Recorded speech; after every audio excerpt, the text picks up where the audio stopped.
rest stop where we switched the driver. If this was one of those longer trips. I'm putting you in my pocket, so I'll be listening for a while. Yay! I'm in the pocket. I'm in the pocket.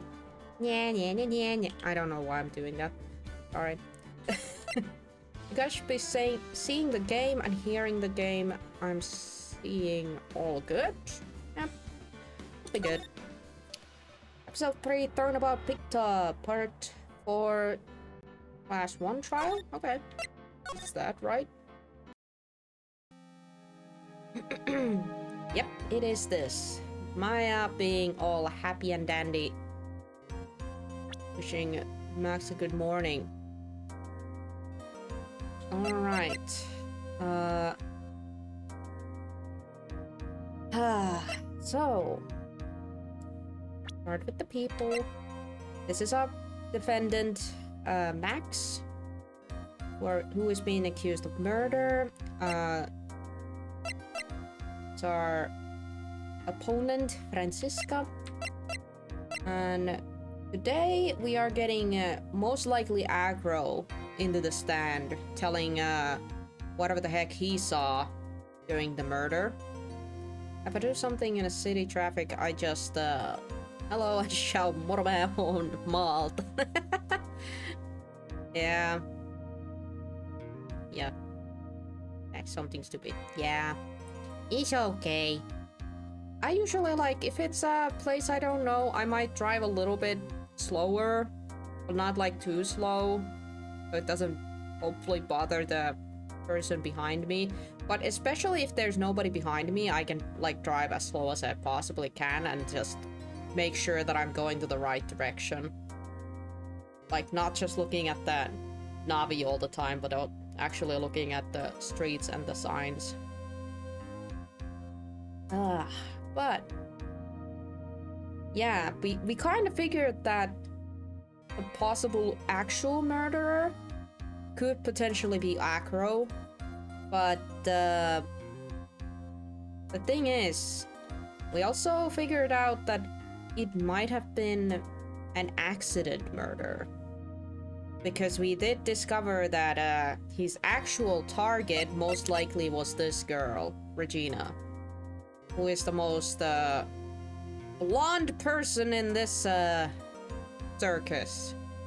Quite literally does not understand what kind of damage she has done, because she is quite innocent. Now, I don't know if she's actually innocent, like if it's all a fake act or anything like that, but so far it does seem like it's genuine. Like she's genuinely like just raised like that, and she just doesn't realize that some things that she has done have had very, very bad consequences. And yeah.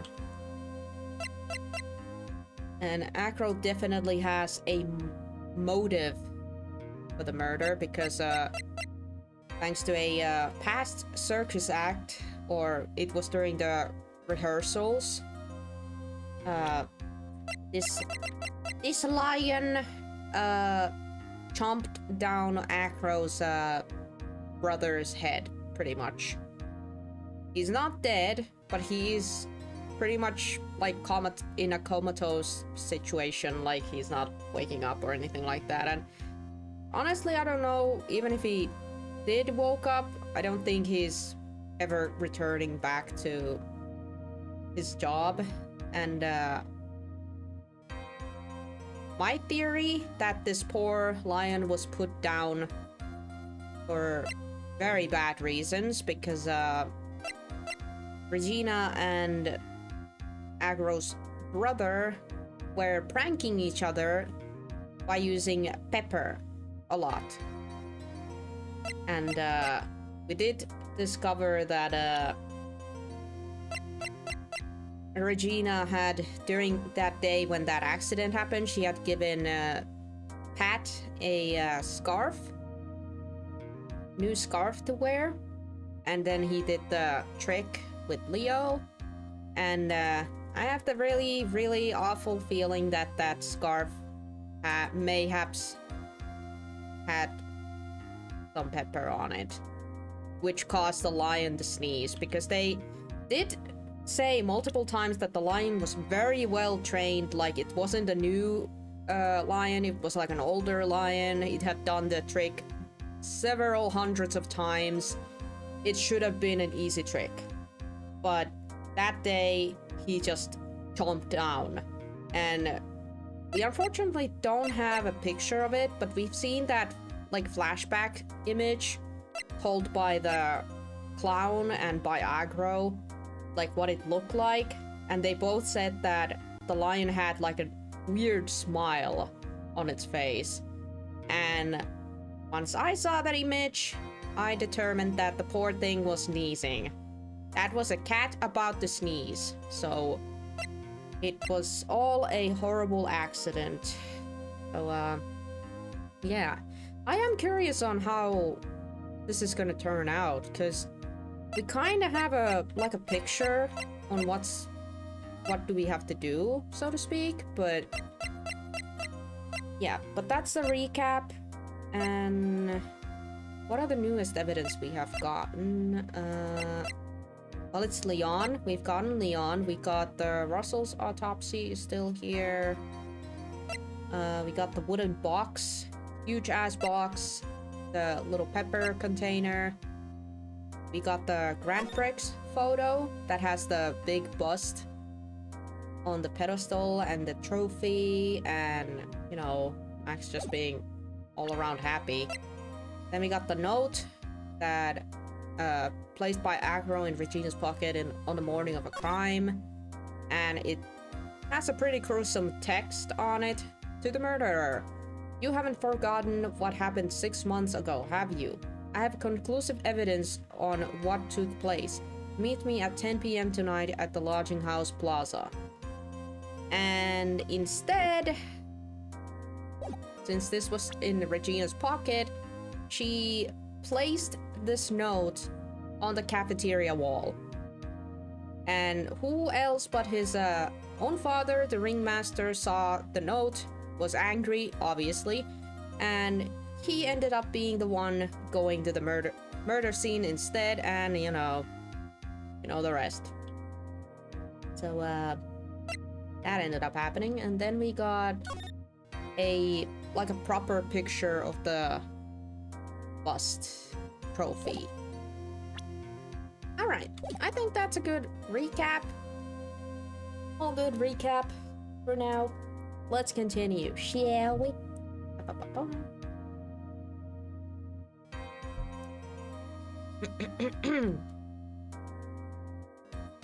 Good morning, Max.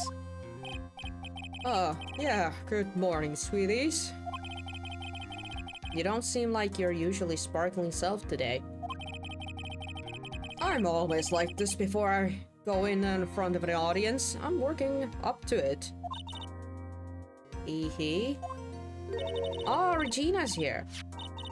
Don't get nervous, Maxie. Here, have a glass of milk. Regina! Oh, fabulous! My sweetie pie! My sweetie pie princess! Oh yeah, he did say that he usually drinks a glass of milk before shows to calm himself down. You came to watch my performance today. You're not gonna perform anything. Please, you just need to sit there and do nothing. Of course I did. Mo told me that I should come and watch this. Oh? Mo did? I think the clown wants her to see what's gonna happen. Mo said that? So, what kind of a performance will you put on today? Let me guess, you'll fly at the end?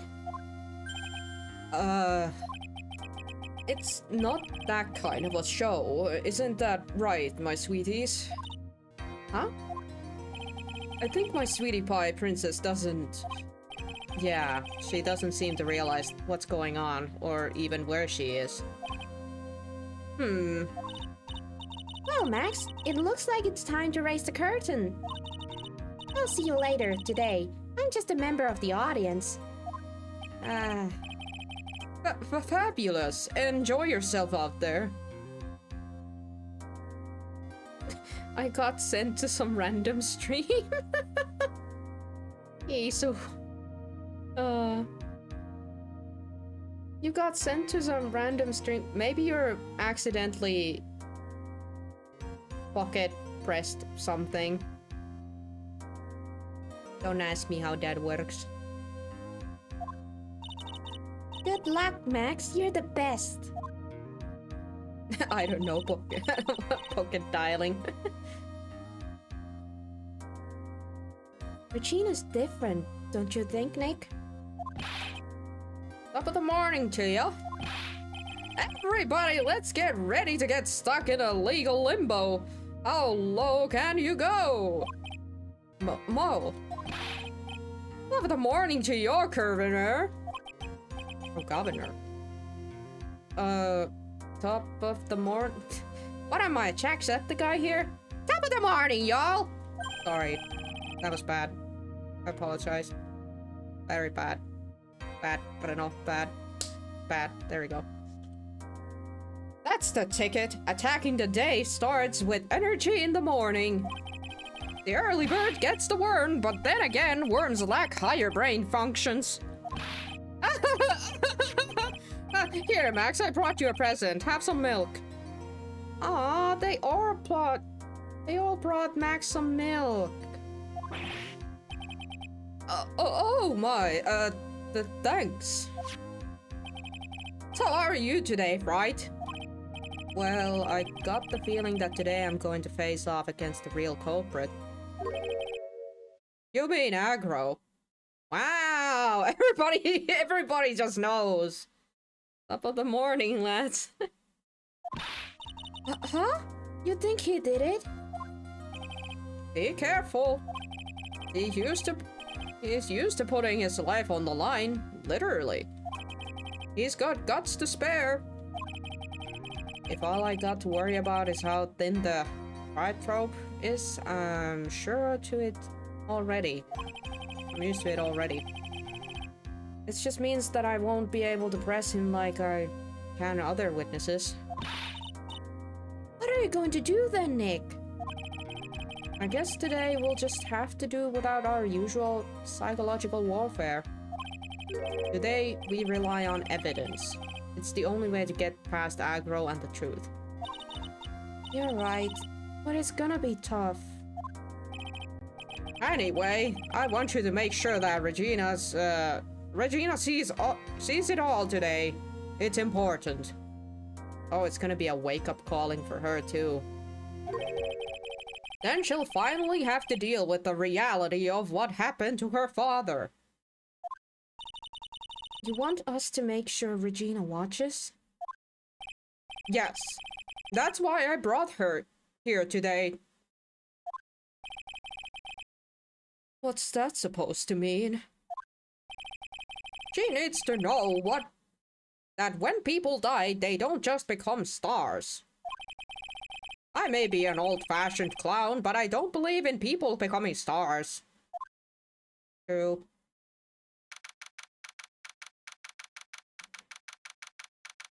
Gotta say, I am kinda with Mo there. I mean, you can believe whatever you want, but you do have to understand that not everybody else might believe the same. December 30th, 10 a.m. District Court, courtroom number 2.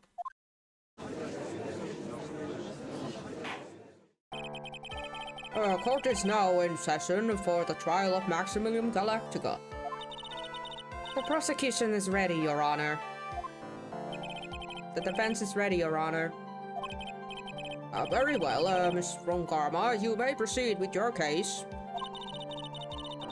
The prosecution would like to receive its previous theory on events. What's the meaning of this? We have discovered a new witness, or shall I say, a new eyewitness. One that saw Maximilian Galactica fly off from the scene of the crime.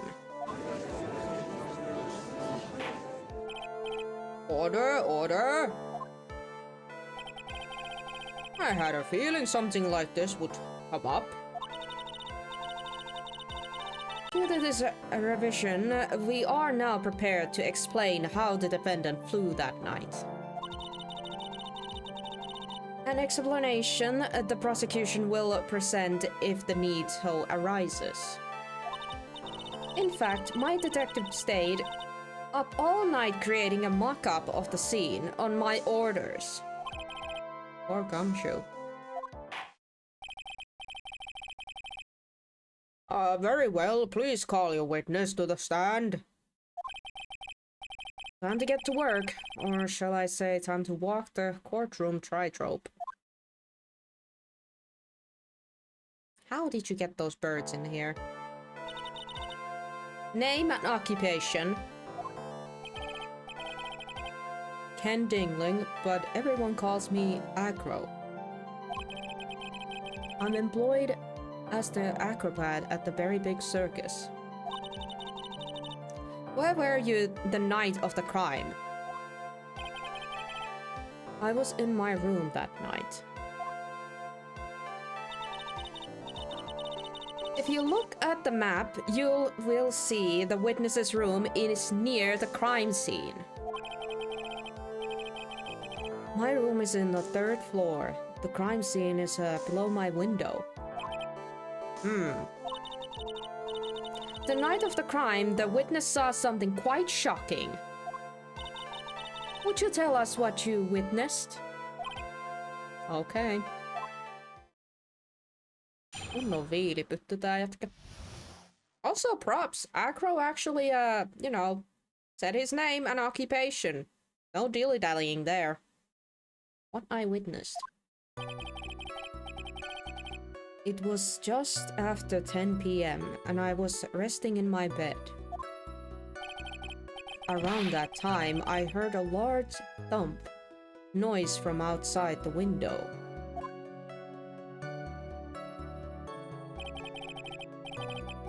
Then a few moments later, I saw someone flying right by my window.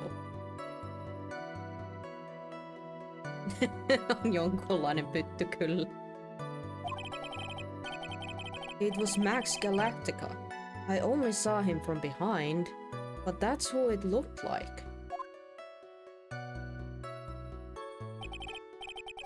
To be honest, when I saw that, I thought I was dreaming.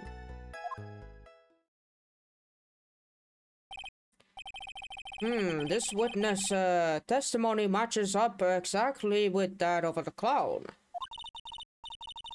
If that's the case, there is very little the prosecution needs add. All that is left is to explain how the defendant disappeared into the sky that night. Before we get that far, I'd like to cross-examine the witness. A foolish choice by a foolish fool who wishes to feel the foolish sadness of sad fool. A man must know the proper timing for things, Mr. Phoenix, right? Just like your old friend, Mr. Miles Etcheworth did. Don't bring that man into this! Mr. Wright, do you have a problem with the witness's testimony? In the words of the Miss Von Karma, may I quote yesterday's proceedings? There's no way that actually happened. Very well, you may proceed with your cross-examination.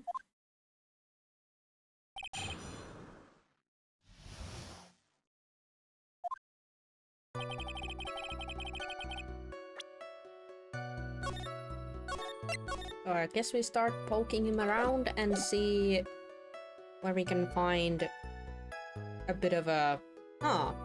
maybe we can use an evidence there. You said that you were resting in a bed. One would thus assume that you turned the lights off in your room, correct? That's correct. But there are safety lights around the outside of the lodging house. It's so bright, sometimes it can make it hard to sleep. If that's the case, wouldn't it be a good idea to close some curtains?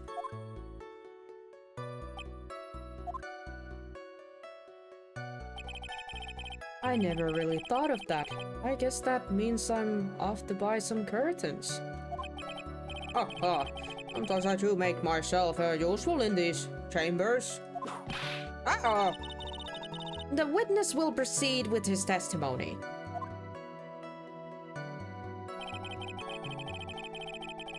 Valehdytty. Burn. A large thump, huh? Your room is on the 3rd floor, right? Yes. And you said that you were resting in bed? That is correct. But you were still able to hear the sound from outside. I was indeed. Pressing aggro doesn't seem to get results. But maybe something was contradictory in what he said just now.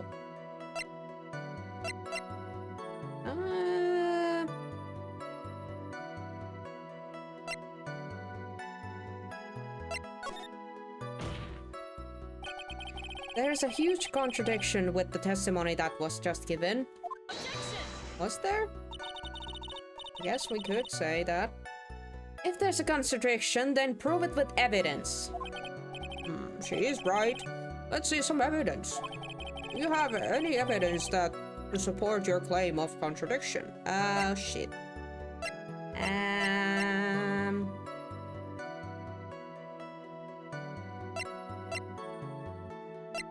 I'm a little scared here. I don't think I got anything right now.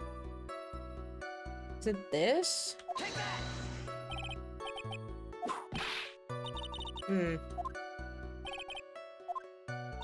Yeah, that wasn't it.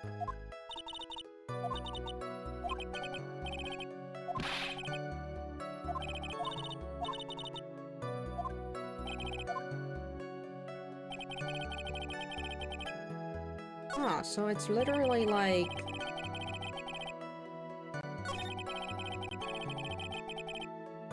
Okay. Well, let's not proceed unless we know we can present something. Luckily, we didn't get any punishment out of that. Are you sure it was a human being?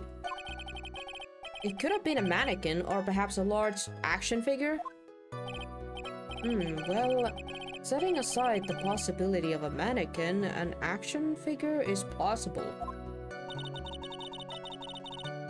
You have no need to mince words with Mr. Phoenix Wright. Testify the truth and only the truth, just as if we were there with you that night. I believe it was a human. Yeah, I just straightened his testimony. I wonder if Agro's statement fits with facts. Let's not do... Until I can find a clearer contradiction, I should treat threat lightly. Oh, now she's keeping an eye on us. It was Max. Not from behind. The light in your room was turned off then, right? That's true. I was going to bed after all. So with the lights off, you were still able to clearly see a human fly by your window. Oh, the safety light lit things up enough for me to see. But honestly, there was only enough light for me to see the silhouette outside my window. It was the person's back, so I couldn't see the white roses on the front. Did you see any of the other symbols? I clearly saw the silk hat as well as the cloak wrapped around his body. I think we found it, guys. Because we were supposedly we saw the get yourself together. The hat was found at the scene of the crime. So in other words, he couldn't have seen the hat anymore at that point. I'm convinced that the person I saw was Max Galactica. The more I press him, the less result I seem to get. And maybe there was something fishy with this latest bit of testimony. I wanna try. There is a huge contradiction with the testimony that was just given. And they're saying the exact same thing. Aha! You claim to have seen the exact same thing Mo saw that night. Do you stand by that? What do you mean? The silk hat. What about the silk hat? I saw it on Max's head as he flew by my window. Well, you should have tried looking down out at your window that night. That would have been quite difficult considering the state that I am in. Just looking outside of the window was a tough enough challenge for me. That's a shame, because you would have noticed the silk hat found on the scene. That's the ringmaster's hat, right? No. Afraid not. No matter how you look at it, this is Max's silk hat. Where are you going with this, Mr. Wright? Are you saying that Max has two silk hats? No, this is a handmade, one-of-a-kind model made only for Maximilian Galactica. Which means, Acro, that you've been flipping on the stand. That is a weird way of saying that, Phoenix, but okay. Order, order. I'm gonna save just in case. Aha. As always, it looks like someone just had to open their mouth before thinking. Are you okay, Nick? Well, I opened my big mouth and now I have to back it up. How about it, Mr. Wright? What would cause this witness to commit perjury in this court today?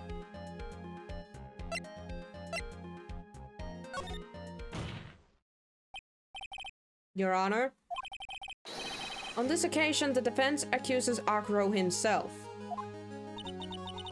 On this occasion? Accuses Acro? What in the world are you accusing him for? Oh.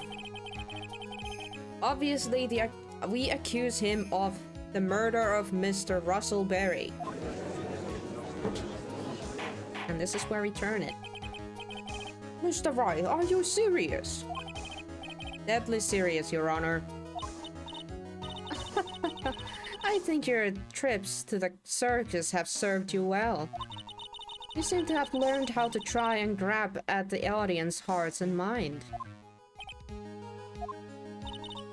Your Honor, don't allow yourself to be swayed by theatrics.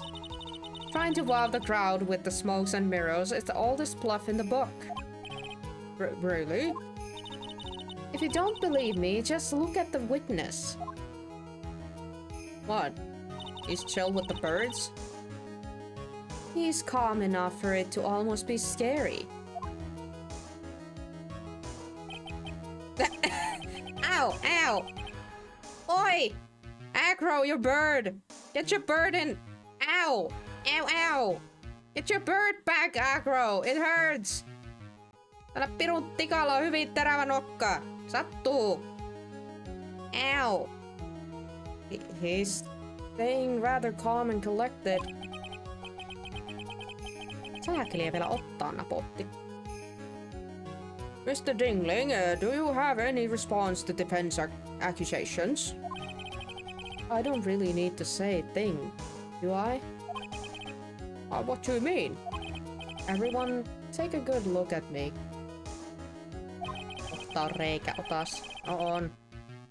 I can't even stand up by myself, let alone leave the lodging house. Call your burp off. Soon there'll be nuggies. Yeah, little snackies. Nyam. That's true. I understand that Mr. Wright is just trying to help his client. But to do this by accusing me of the murder of all things? See, even the silver common sense makes it clear the accusation is ludicrous. Please, Francisca, don't use so difficult words. It's hard to say those very fast. Wow, look at me. I'm,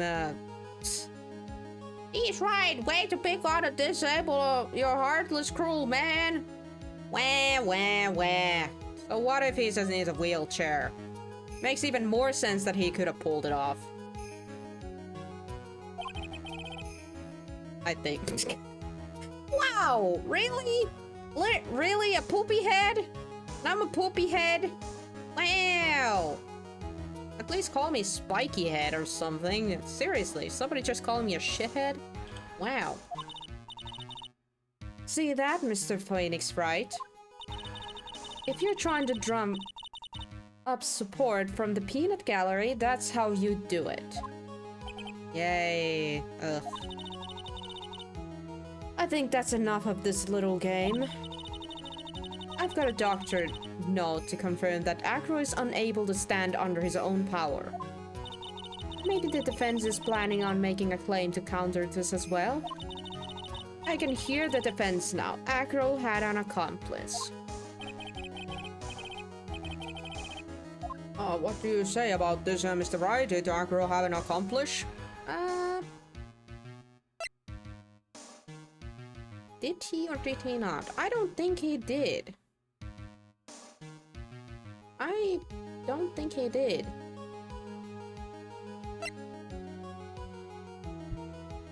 Or maybe he could have?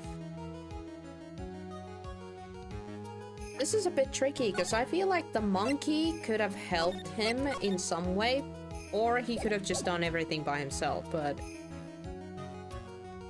I'll try.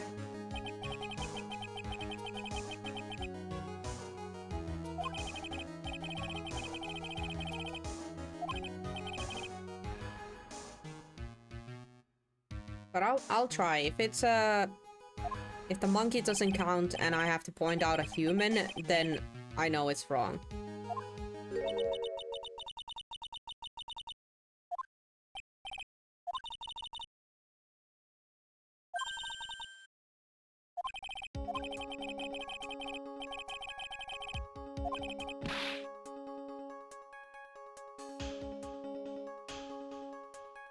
If Acro did not have an accomplice, things are not looking good for you.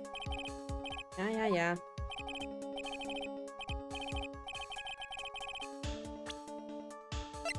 Okay, you know what? I can point out the monkey. You don't say. I want to try. If I point out that it's the monkey, then maybe it could work. But if it doesn't, then we'll just pick the other thing and say he did everything by himself. Oh, this is suddenly looking very, very bad. Don't tell me you think you're going to get off easy. What? Oh, did you hear that? Hear what? The sound of you getting caught in your own trap. It is a splendid accomplice. I'm sure its accusations is built on solid foundation. Foundation? Yes, Mr. Wright. Do you have any proof that this person you've accused was indeed the accomplice? Oh.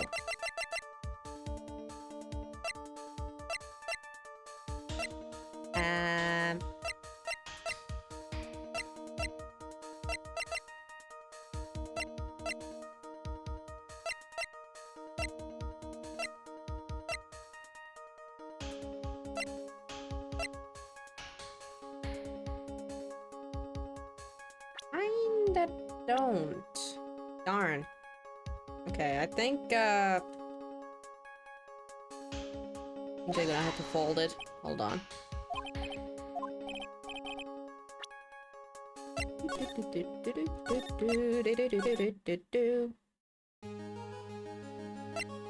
Of course he didn't.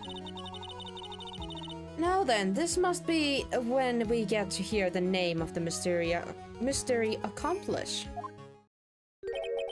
No, this time one karma. What? You're not going to sucker me up into this one. What are you blabbering about, Mr. Wright? There was no accomplice. Acro planned and committed this murder all by himself. Okay. I wanted to test if the monkey could have been any help, but I guess we can go fully on the Agro did it himself. Which was kind of what I was thinking already, but I just wanted to make sure. What are you getting at? Ooh, but I just realized you could have soft blocked yourself there, kinda. Yikes. It's a good thing we have multiple saves. Way to keep them on their toes, Nick. Now I'm going to have to prove how it all fits together. I have to show how Agro murdered Russell Berry. Can you do it, Nick? Can you really do that? I know what I can't do. I can't stop now. If I stop attacking, I'm doomed. Alright, then let's do it. Mr. Phoenix Wright.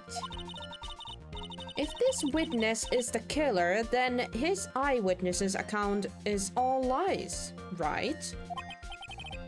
Mr. Wright, I'd like you to clear something up for me. When the crime was committed, exactly where was Mr. Dingling? In his own freaking room. He was obviously here the entire time. That's Agro's room. Pretty simple, eh? Agro wasn't able to leave the lodging house by himself. In that case, there can be only one correct answer. Agro didn't leave his room to kill the ringmaster. What are you, nuts? What are you saying, Mr. Dinkley?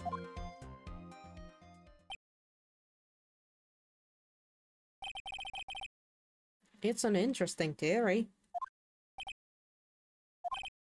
That's it.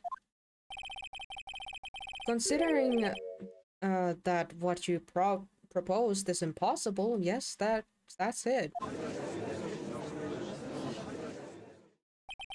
Mr. Wright? Yes, Your Honor? As the witness has stated, your assertion is impossible. As he is in a wheelchair, there is no way he could go to the scene of or be the killer. You've got a point. It seems you've forgotten once again, Mr. Phoenix Wright. The defendant was clearly spotted at the scene of the crime. That's true. Mo said that he saw Max, didn't he?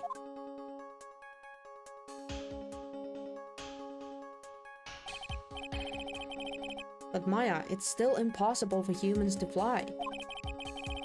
Do you mind if I ask a question, Mr. Wright? What is it? I understand some of your logic. However, how do you think that I killed him? If I can't leave my room, I obviously couldn't wear Max's costume. How did he do it? That's the next course of things this legal buffet. Be careful, Nick. If you mess up here... Okay, I'll be careful. Now we just gotta present all our evidences in the correct order, so I really gotta pay attention to what's said and what they really want me to show first. Trying not to get too ahead of myself. She's right, I can't mess up here. I've got to give this one some serious thought. I'm sure that Acro killed the ringmaster. And he did it while he was in his room. No doubt about it.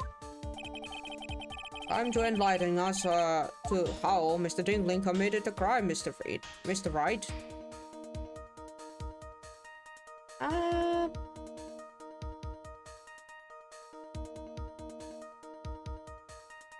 Oh, he did it. Can't present evidence now. Present evidence.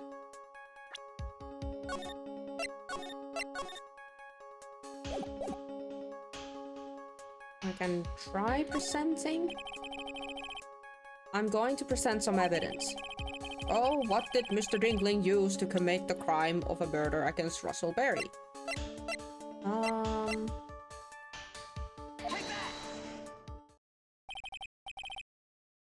My theory is he used the bust statue and just put the cloak on it. And, you know, that pretty much counts as a Max statue.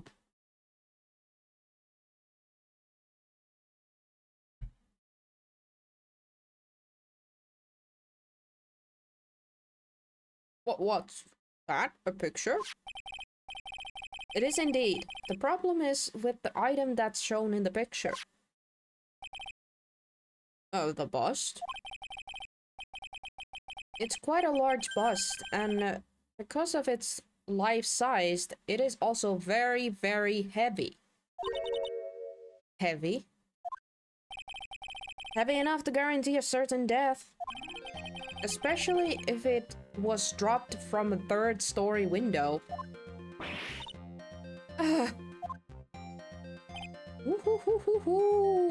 Somebody's getting more serious. See? This is how Agro was able to kill the Ringmaster. With the force of gravity and Maximilian Galactica's ambulance bust. Ambulance. That's a new word. Order! Order! So, you're saying the bust fell onto the Ringmaster? A rather simple crime. Even if you were stuck in a wheelchair, it would be incredibly easy to commit. How could you possibly wheel a wheelchair with something so heavy? It's impossible. Well, Agro is an acrobat. He should have more than enough upper body strength to carry something like the bust. Mr. Dingling, how do you respond to these charges? Well, Agro's at the loss of words. He should be. He knows that I'm getting close to the truth. Well, Agro. You can't run— Ow! I'd watch what I say if I were you, Mr. Phoenix Wright. What? Your Honor, the physical health of the witness is material to this case. I demand that we get proper testimony from the witness himself. Testimony, you say? On karma. He's just using this testimony as a ruse to stall for time. There is absolutely no need for such testimony. The defense has its vision of a murder. The prosecution has the right to respond. Thank you for the hydration, Bob.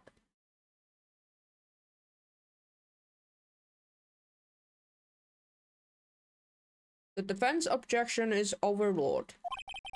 Why can't he see things my way once in a while? Mr. Dingling, I'm sorry, but we need you to testify about your physical condition. If you have any doubts about your ability to testify, we can request expert testimony. The witness will have no problems. However, let's all be respectful towards him. Thank you. That woman will sink to any law to win a case.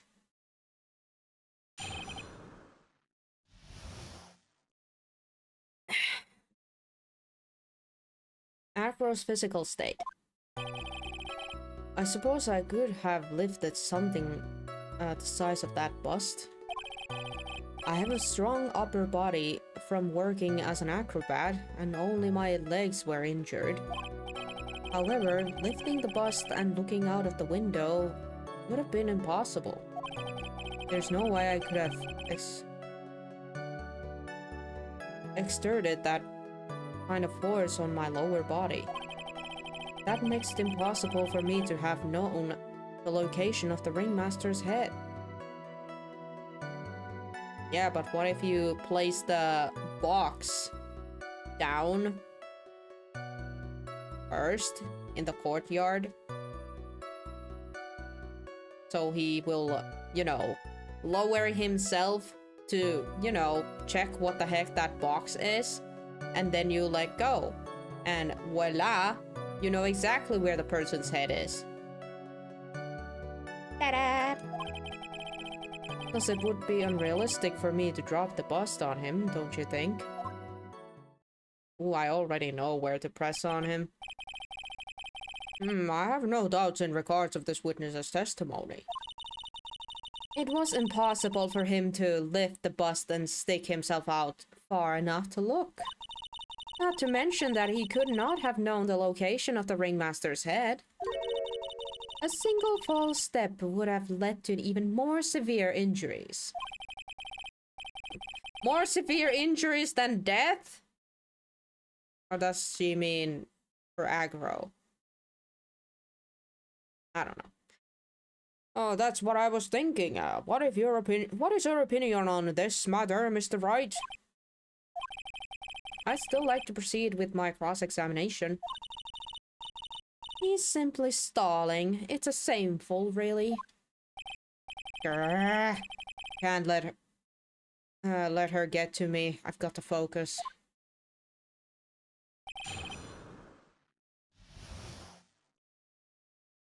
Acro's physical state. I'm still gonna press on these, but I'm not gonna present any evidences or anything like that yet. Just wanna see what he says. Have you ever lifted up the bust before? No, I've never actually lifted it up with my own two hands. But I should get to it, don't you think? I can't let money outdo me on this. Money? Oh, that crazy monkey has lifted Max's bust before. Nice to know. Please continue with your testimony, Mr. Dingling.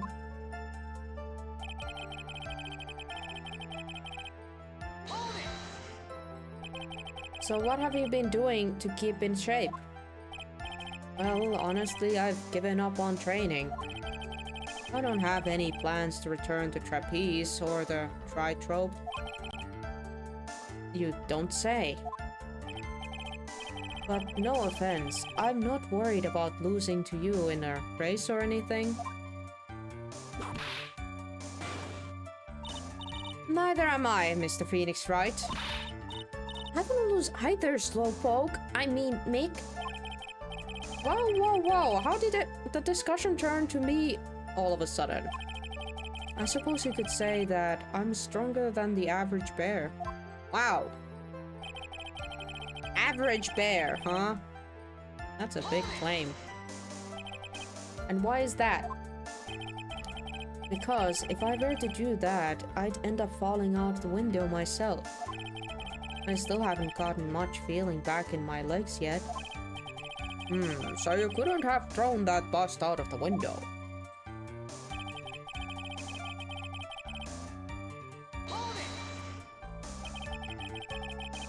How long do you think your recovery will take? You have to remember that my nerves were severely damaged. I'm currently undergoing some extremely intensive rehabilitation. But it's still going to take a while before I'm back to 100%. Let me remind you of another very important point. If the witness was carrying the bust, he would not be able to see out below the window.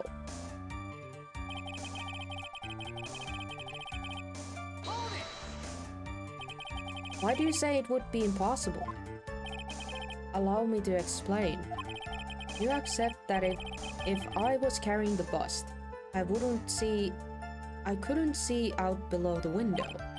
Thus, there is no way that I would know the location of the ringmaster's head. Well, I suppose you got a point. Hey, Nick. Huh? What if you turn things around? Maybe if you think of it sort of like this. I already know, Maya. If he knew the location of the ringmaster's head, then he could drop the bust. That does make sense. If only I could prove somehow. I can! I can prove it! Let me at him! I think I've already explained things sufficiently. Defiantly. Ugh. What a word.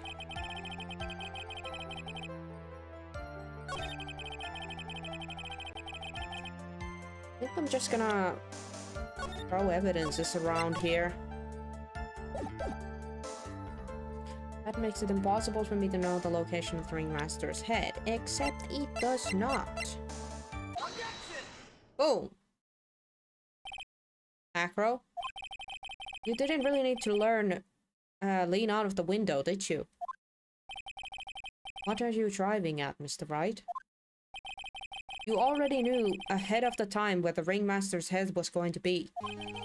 Quite precisely, I may say. Or may add. You silly hitting at things is pointless, Mr. Phoenix Wright. Enough stalling. How about you show us some evidence? But I did such a good job hinting. Ah, yes. Hurry and explain things, Mr. Wright. Maybe you should take a look at this.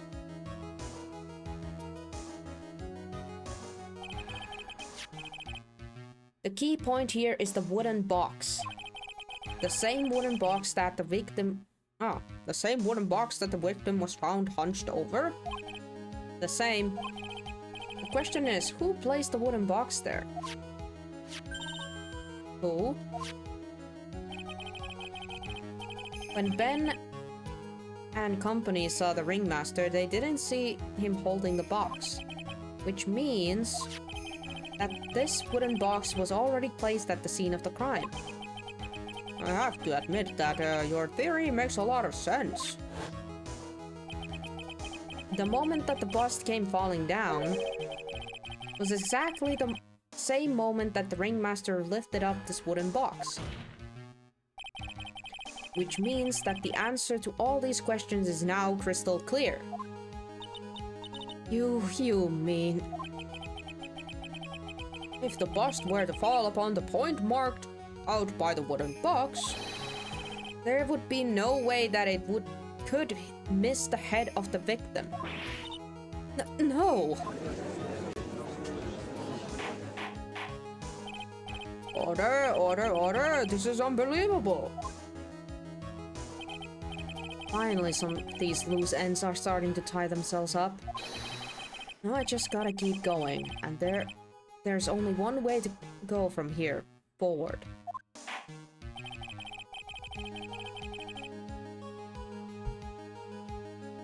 So the next question I have is, who placed that wooden box at the scene? Oh? Who? Would it have been Acro himself? Or... yeah, it was Mr. Dingling, of course. He connected it to a rope, and then all he had to do was lower it down. Ow! Allow me to whip some sense. Ow! Ow! Die! Calm down, woman, please.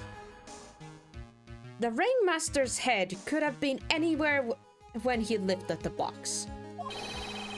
That's why the box was so specifically made. Specially made?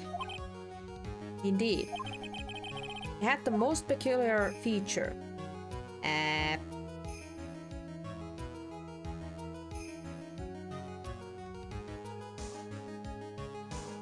It did? Hold on. Let me see that box.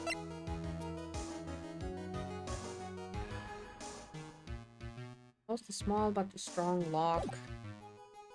The size of a box, weight of the box, content.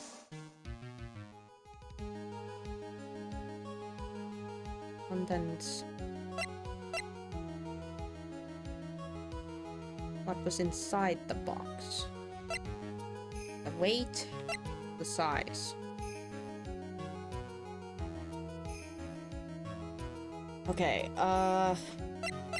would this be me jumping to conclusions? Or jumping to ahead? We don't need to prove anything about the pepper yet. So... what of these three would mean that you would have to lean forward or pick it up from a certain point? Would it be the weight of the box? Or the size? What do you guys think? I'm not actually so sure about this one. Size, weight, because the contents was like, the box was shut in, like it was locked. So they literally only could open the freaking box at the precincts. The cops were able to open the box, but it has to be one of these.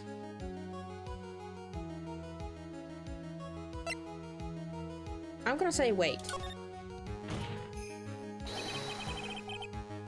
The box had a remarkable weight. Weight? According to the court records, it weighed 20 pounds. Just to lift up this wooden box would have required... Oh, I see. One would have to squat down and then lift it up with their body, wouldn't you say? That's exactly what I've been trying to point out. The box is also very large. Okay, good. I got it. The box also has carrying handles on either side, doesn't it? That is correct. So, to lift up the box, you would have to squat down. Which means that no matter who you are, your head would be in approximately at the same place. Fool! Ah, he's still calm. I know why he's calm, because he's like, but what is my motive? Ugh. Does he even bother to listen to me anymore? I've heard what you had to say. I must admit, I'm shocked at your imaginative skills. Did you do it? Did you place the wooden box in the plaza? Mr. Wright may have a vivid imagination, but I could never have done what he's proposing. What? Mr. Wright, do you recall the original location of Max's bust?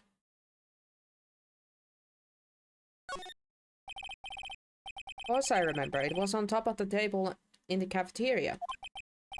Then what happened to it? I'd like you to remember one important fact, Mr. Wright. I could not possibly leave the lodging house by myself. That means...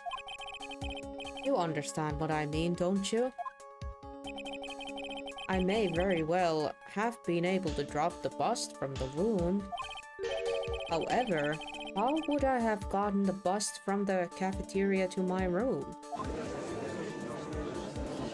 Well, you did slip at one point that the monkey was able to lift the bust, so, you know, there's my evidence. You see, Mr. Phoenix, right? Explain that. Don't forget, you said there was no accomplice.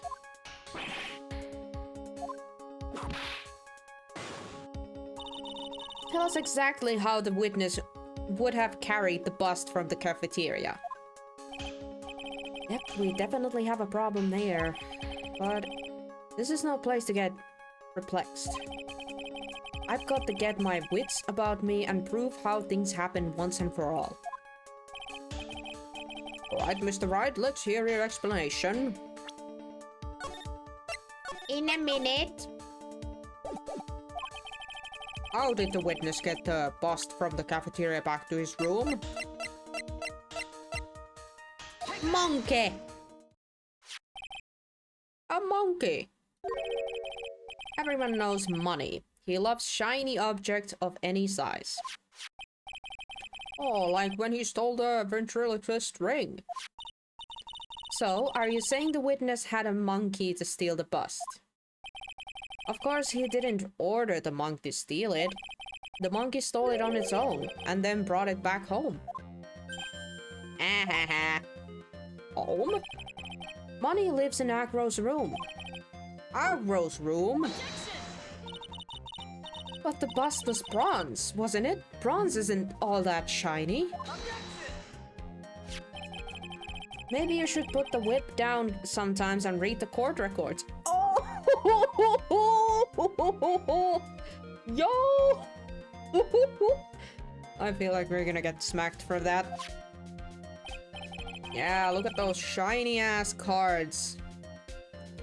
Why, those are some very nice cards he's holding. Yes, and they are made of platinum, which is very shiny. Gah! Acro? Money's a strong monkey, right? It'd be easy for him to bring the bust back to your room. Yeah, and you literally said that he has lifted that thing before, so...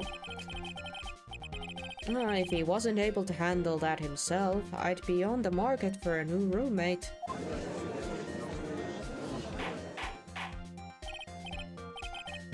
Order, order, I said order, Miss Von Karma! Where is the bust in the question at this moment? I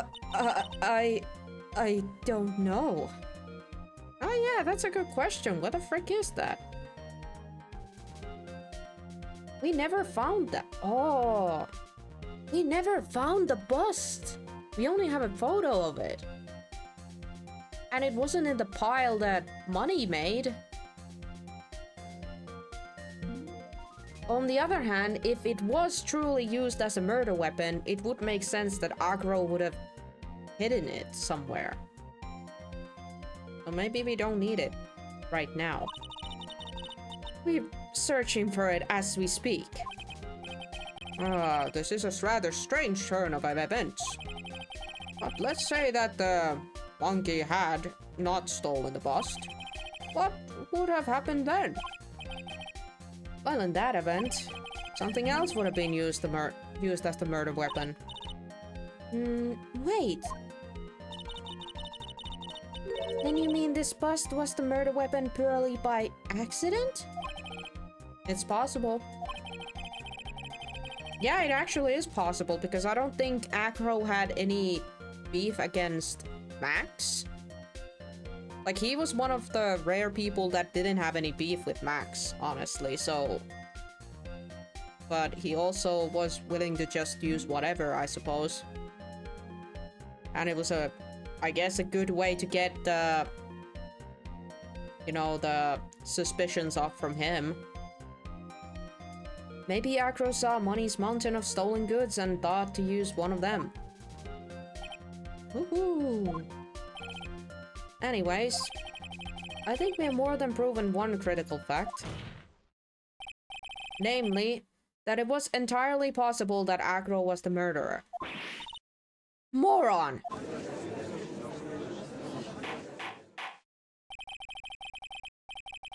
Mr. Wright, arguments was so circular, I'm still a bit dizzy.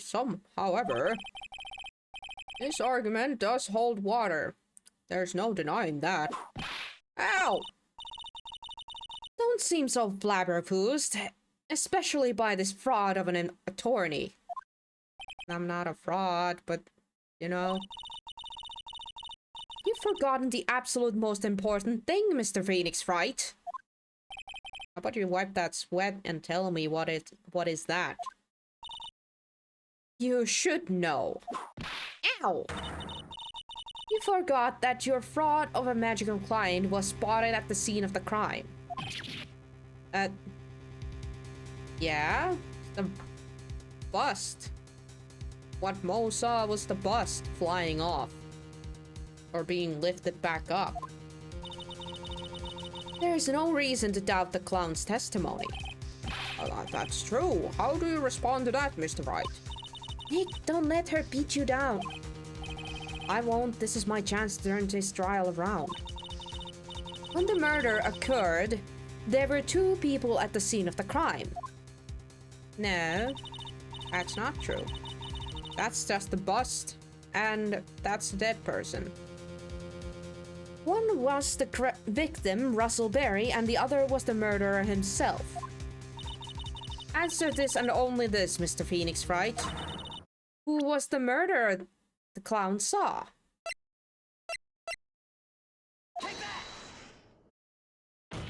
It's the bust. Ow! I asked who was the other person Mo saw on the scene. The evidence has nothing to do with this question. Au contraire, mon frère. It does indeed have something to do with the question. Mo said that he saw Max's silhouette. But he did not actually see the man himself. It wasn't a human being he saw. Dang. Yeah, chew on that, on Karma. How is that possible? It's simple, really. What Mo actually saw that night was Max's bust. What are you talking about? Have you tried using your brain at all in this case? The silhouette he saw was wearing a cloak. There's no reason why you couldn't attach a cloak to a bust. It would be easy to hang one off the card in the bust's hand.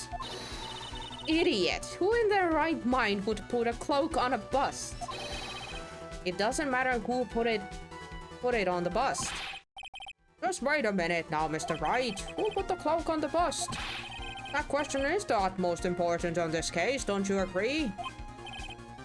Ah, he got me. So let's have it, Mr. Wright. Who put the cloak on the bust?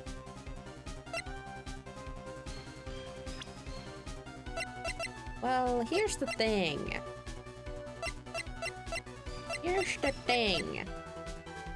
I have an idea, and it might have been by accident.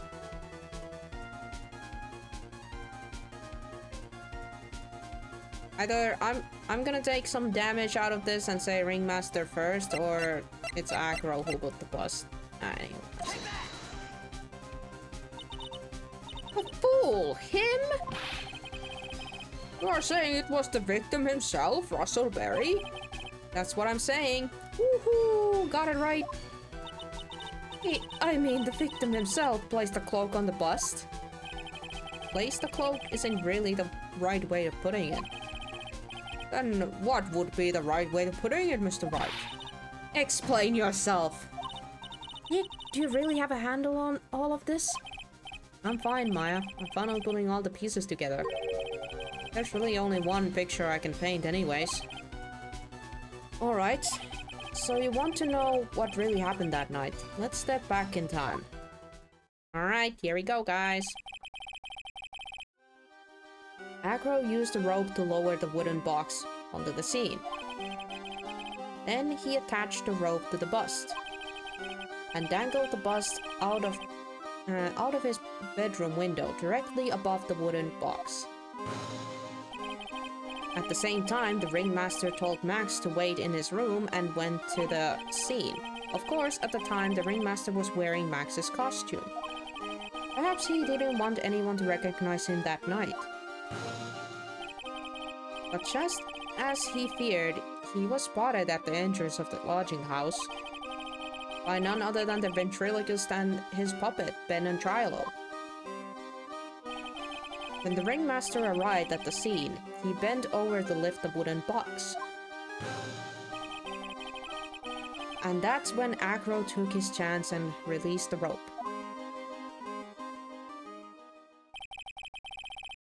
Now this is where the magic happens. at the very instant that the bust hit the victim.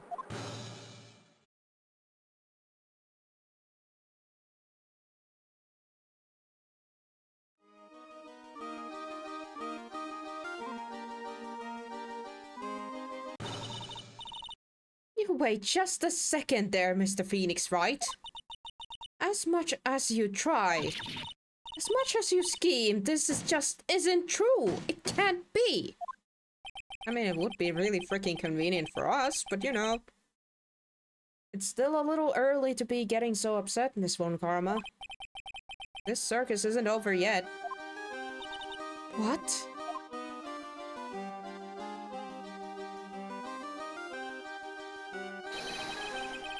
The impact of the bust on the victim drew the cloak up, which snagged onto the bust.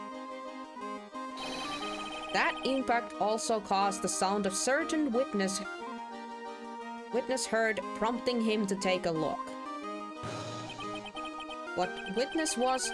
That witness was, of course, Lawrence Mole Curls, the clown. When Mole looked out his window, the cloak had already snagged onto the bust. Now, having completed the crime, Agro naturally went about pulling up the murder weapon.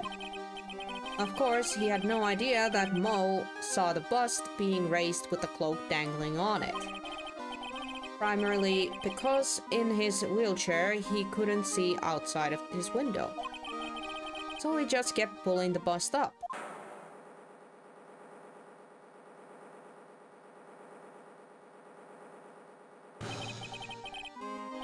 And that is how the magical murderer disappeared into the sky came to be.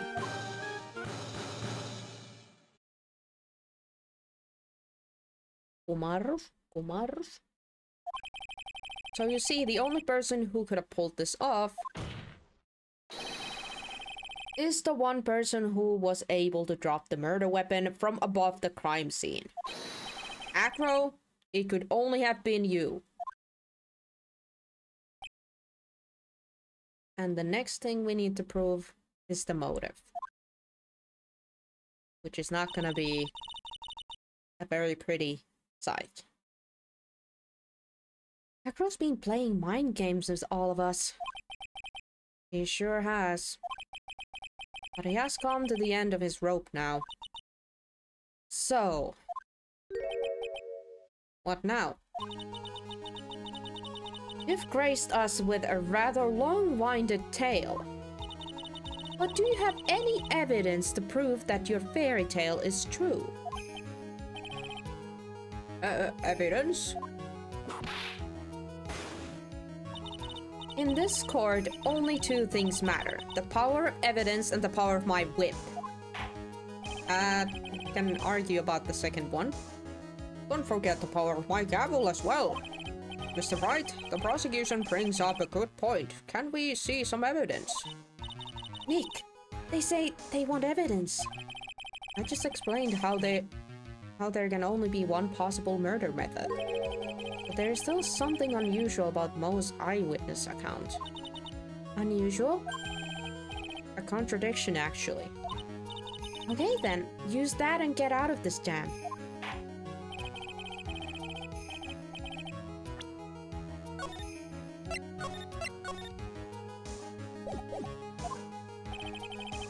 Present some evidence to the court that backs your claims.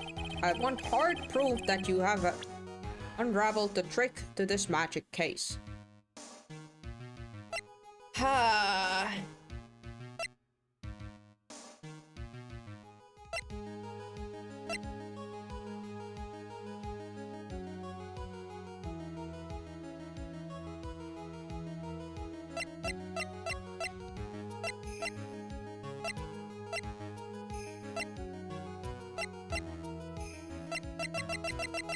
I wonder if now is the time to show this note. I'm gonna try.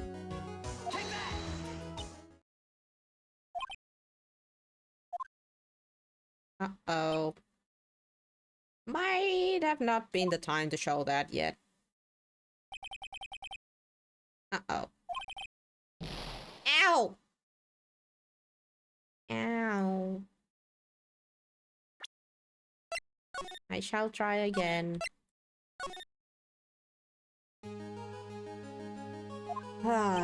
Present some evidence to court that backs your claims. Hard to prove that you have unraveled the trick to the magic trick. Lucky you're a scum saver. Let me be a scum saver. I can take some hits, but it starts to be really annoying when you lose all the health. Plus, I want to enjoy the story. But, I've unraveled the trick. Some saves literally save you. Yeah. They do.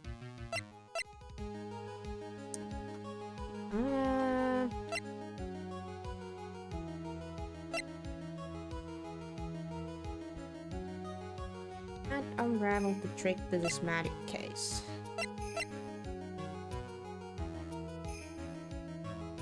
Hard proof. What we haven't used? Could it be something we haven't used yet?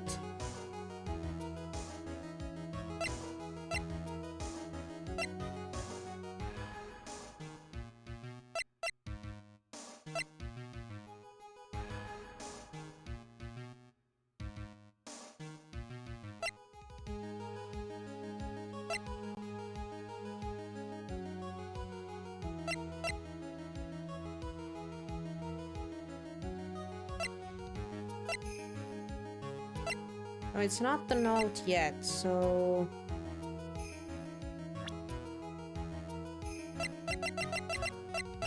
Would it be a person?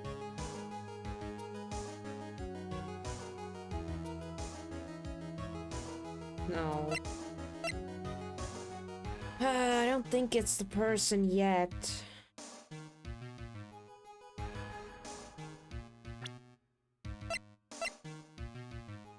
I kinda don't know. What should I present here?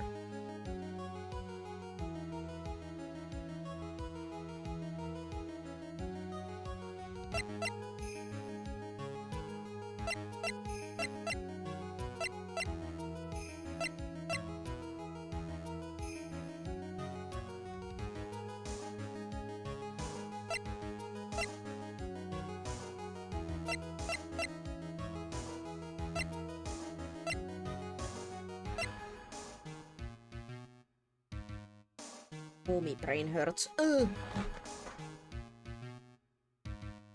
If it's not time to like prove the motive yet, but we need to prove unravel the trick. Well, what made the trick possible? That's the part I don't understand, and apparently it needs to be a contradiction with the Mo's whole thing. Want me to Google? Not yet. Not yet. I can just toss around and see what happens. Oh, okay. Never mind. Found it. The problem is Max's 3 symbols. You know, the silk hat, the cloak, and the white roses. Those symbols were a problem numerous times during yesterday's proceedings. Yesterday, there were 2 contradictions in Mo's testimony. The silk hat was one, the white roses were the other. But the theory I just presented explains all these contradictions. You fool. Do you ever shut up? Max's silk hat was found at the scene of the crime. However, remember that Mo said yesterday. He testified that the criminal he saw fleeing the scene was wearing the silk hat. There's only one explanation for that. The silk hat that Mo saw was actually the bust's. Okay. Makes sense. If you look at it that way, then he did see the silk hat. Well, sort of. Fine, you've got one. But what about the other contradictions? Oh, the other contradictions? Remember what that ventriloquist said in the court? He said that he witnessed the white roses on Max's chest that night. But the clown's testimony doesn't match. Because the cloak was the other way around. The clown said that there were no white roses. I'd like to see you try and explain that one anyway. Can you do it, Nick? Of course, I can explain all of it. What was that? Please recall the instant when the cloak snagged onto the bust. It was the other way around, so he wouldn't see the roses.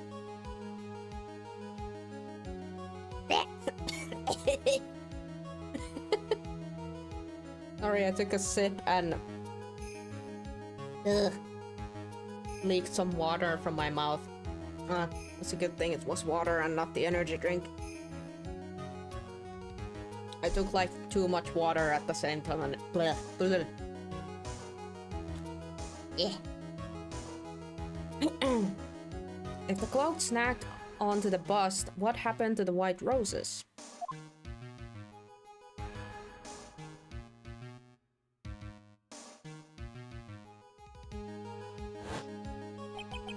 You get it yet? If the cloak got snagged onto the front of the bust, it means that the white roses would end up on the back of the bust. Ah!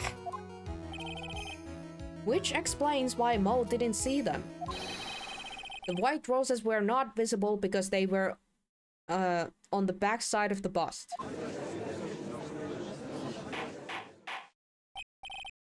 Order, order! Order! Ah. This is quite the shocking state of affairs. Mr. Wright's theory still sounds a bit absurd to me.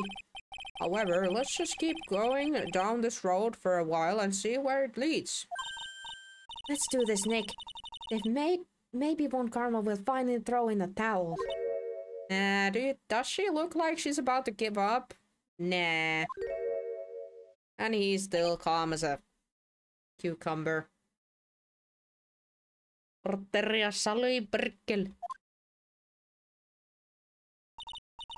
Well, so much for that theory.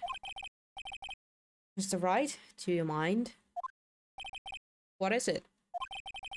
You took the time to research our circus, didn't you? Well, yes, I did. If there's something making you think that I didn't, if you did, then maybe you'll understand why I think you're off track. Why is that? Motive. Finally, we're getting to the good shit. This witness feels an incredible debt and gratitude towards the ringmaster. Anyone with any relation to the circus is well aware of this.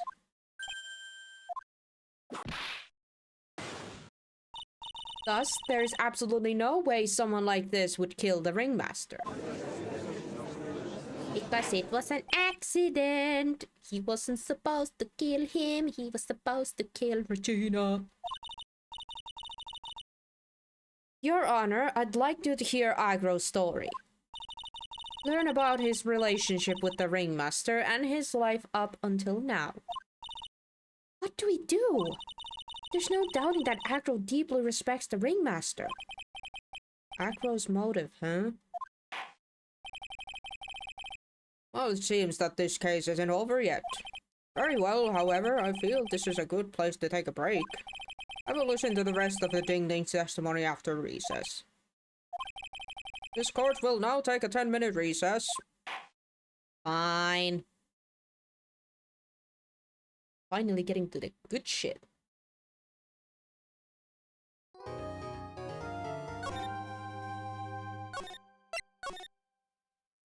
He finally proved how the murder was done, but now we gotta prove why would he have done that.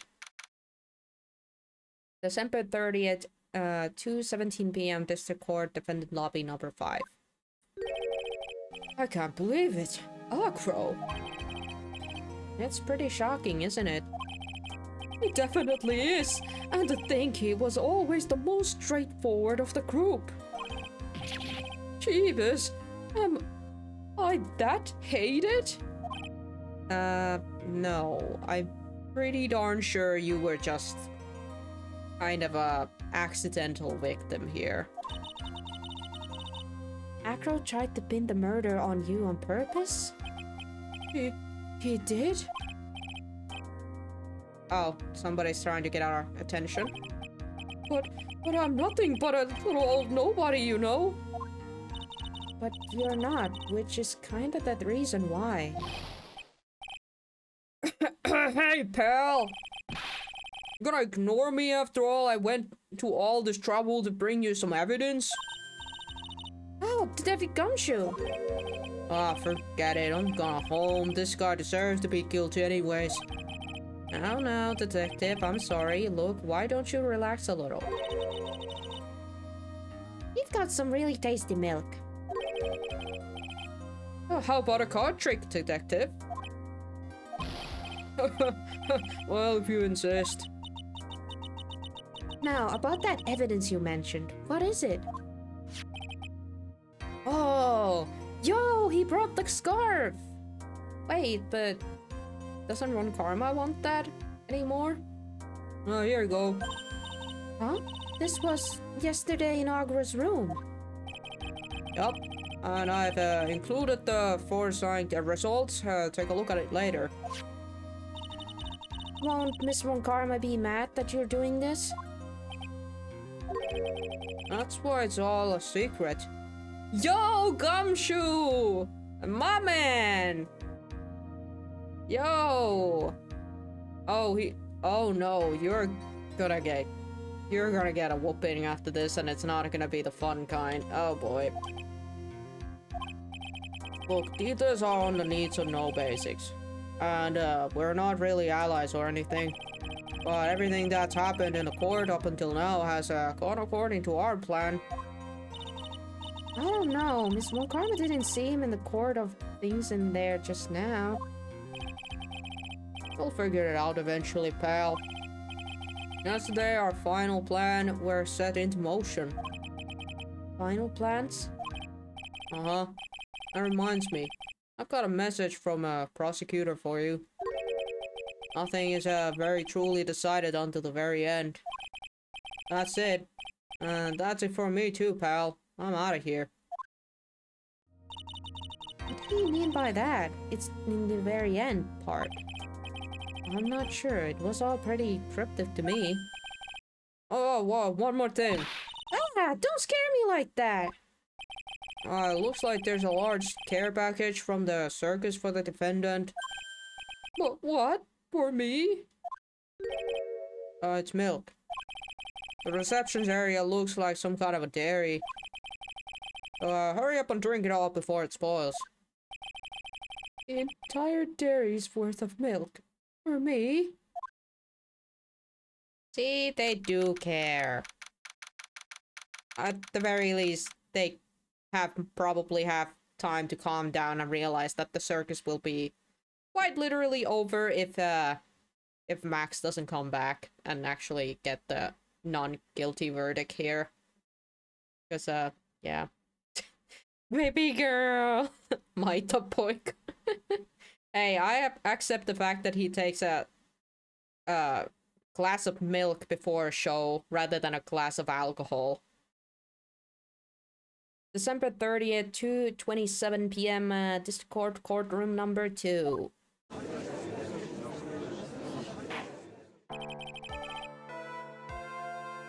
Court is now back in session.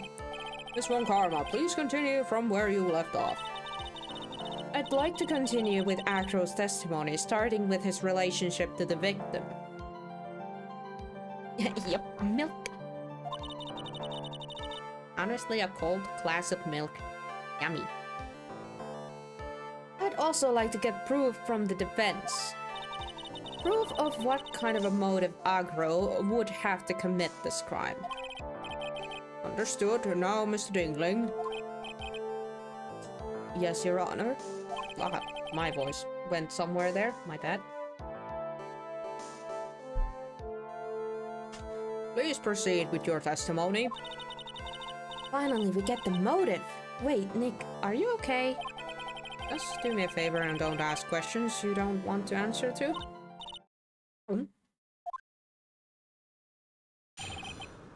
About the ringmaster.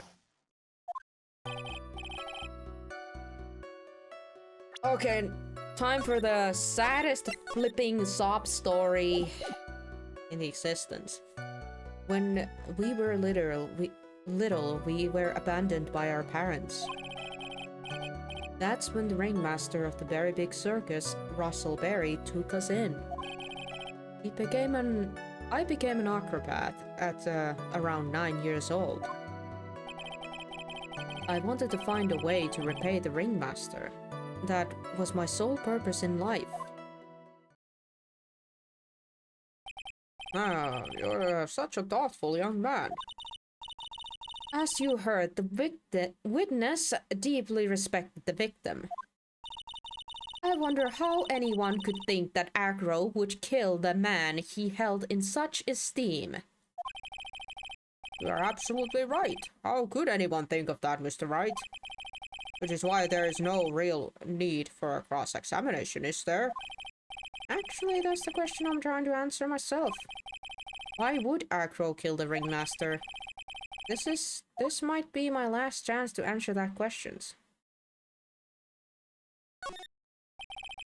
The defense has a right to cross-examine the witness. You're so tactless, Mr. Phoenix Wright. You don't care about justice, do you? You just want to fabricate a motive. Very well, Mr. Wright. Cross-examine the witness.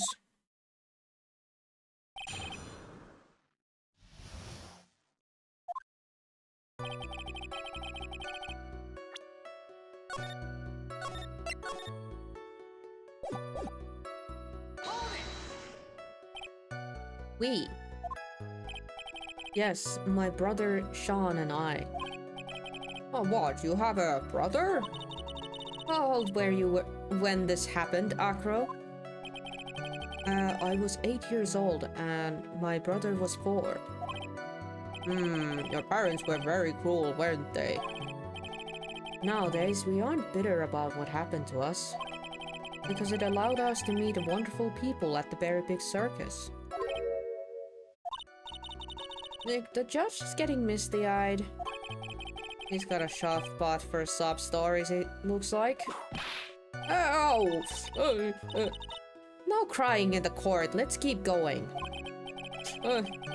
Witness may proceed with his testimony.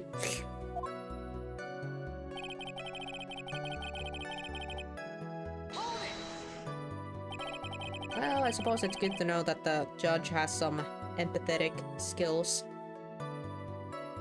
How would you describe your relationship with the ringmaster? He was like an uncle, a father, and a big brother all rolled up into one. The ringmaster and my brother were the only family I had.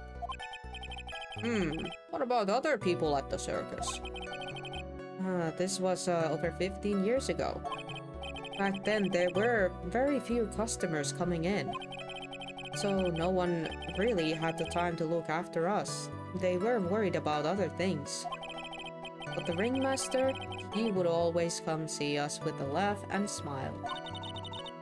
What a beautiful story. That's why I was always thinking of what I could do to help. I wanted to thank him. Nick, isn't Agro such a wonderful person? I know, he seems like a nice guy, which is what makes this so difficult. So then how long have you been a performer?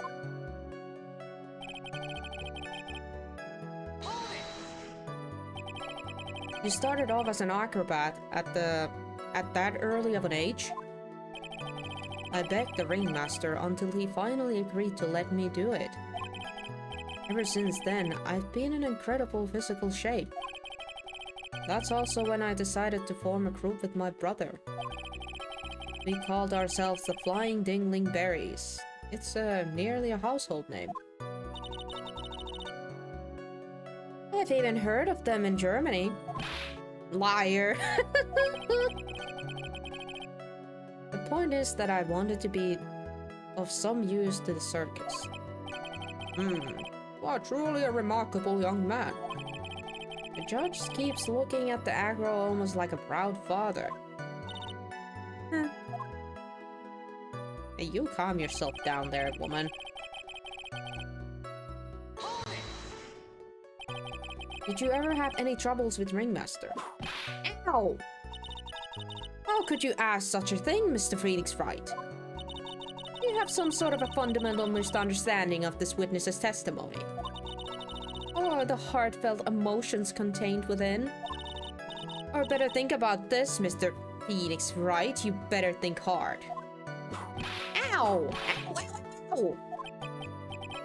No matter how you look at it, there's no way I could see this witness ever taking the victim's life. Oh? Exactly. I've been waiting for you to say that, Your Honor. Nick, I hate to say it, but I agree with them. I was trying to chase down the truth, but I ended up just looking like a jerk. I think that will be enough for now. Wondering whether or not this man would kill the ringmaster leads me to believe that it is pretty unlikely. Exactly right, Your Honor. Mr. Wright, I'd like to ask you a question. Go ahead, Your Honor. I would just like to know, can you prove an explanation as to why Aggro would want Ringmaster dead?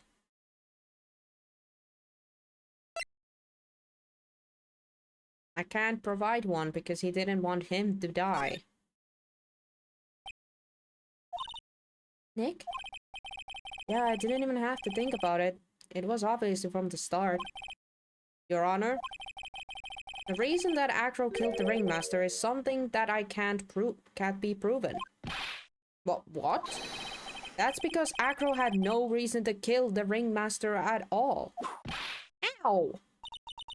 Your foolish attempts to fool us like a foolish fool is so foolhardily foolish. Did you forget? You made an accusation against this witness, did you not? I believe it was, this is the real killer of Russell Berry Ringmaster. If you want to jump to the end of things, then yes, that sounds about right. The end of things? Aggro? You didn't plan to kill the Ringmaster at all, did you? The Ringmaster wasn't your target that night. What did you just say? I'm saying that the target of this witness murder's plot was not the Ringmaster. Because it was never his intention to kill Russell Berry to begin with. What? There we go, now we're shifting. Order, order! Bailiff, I don't care who it is. Smack anyone who's loud in the face, twice if you must. Mr. Wright, what in the world are you trying to do to my fort? Ow! Mr. Phoenix Wright, what in the world are you trying to do in his court? Are you attempting to imply that Aggro was trying to kill someone else? Okay, now...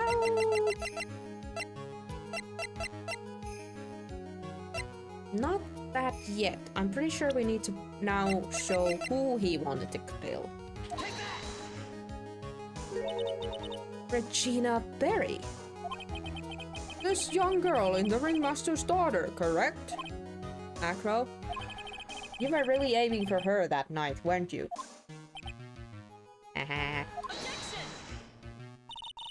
You don't need to answer that. It's a mean-spirited leading question. He could easily answer this question. If I'm wrong, all he has to say, you're wrong. That's it. That's it, huh, Mr. Phoenix Wright? Enough, Mr. Wright. Allow me to... Ow! There's only thing allowed to interrupt me is a death itself. Huh? And that goes for you too, Mr. Phoenix Wright. Show me evidence. Now. I want to know why Agro would want to kill Regina Berry. Why? Yes, me too. I demand to see some proof. Present evidence to prove Agro was out to kill this young girl. Okay, now it's the note time. Yes. Acro, you remember this, don't you? It's a piece of paper that we found inside the ringmaster's tailcoat. Inside the victim's tailcoat. Acro wrote this note. It's ironically entitled "To the Murderer." Its purpose was to call someone to the plaza at 10 p.m. So you're saying that he called Russell Perry with that note? Yes, but there's just one little problem. Problem? Acro did indeed place this note into someone's pocket. However, that someone was not the ringmaster. You mean it wasn't for the... That's exactly what I mean. The person this note was intended for was none other than Regina Berry. Order, Mr. Wright. This little theory of yours. It's the truth, Your Honor. It isn't a theory. Simply put, Regina didn't think the note was meant for her. Which is why the morning of the crime she placed it on the cafeteria bulletin board. That's when her father, I mean the ringmaster, saw the note. That's correct. The ringmaster ended up in that plaza instead of Regina. And he was killed because of that mistake, instead of Regina. That's incredible. Remember the testimony that Acro gave us earlier today? Lifting the bust and looking out of the window would have been impossible. There's no way I could have exerted that kind of a force on my lower back body. If I were to do that, I'd end up falling out of the window myself. Acro had no idea who it was that arrived in the plaza, because he couldn't look down out of his window to see who it actually was.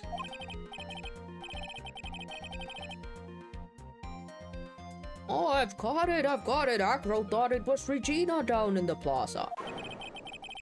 And that's when he let the bust fly. Hey, Nick. Isn't Regina listening to all of this from the audience? He is. Unfortunately, it's only going to get harsher from here.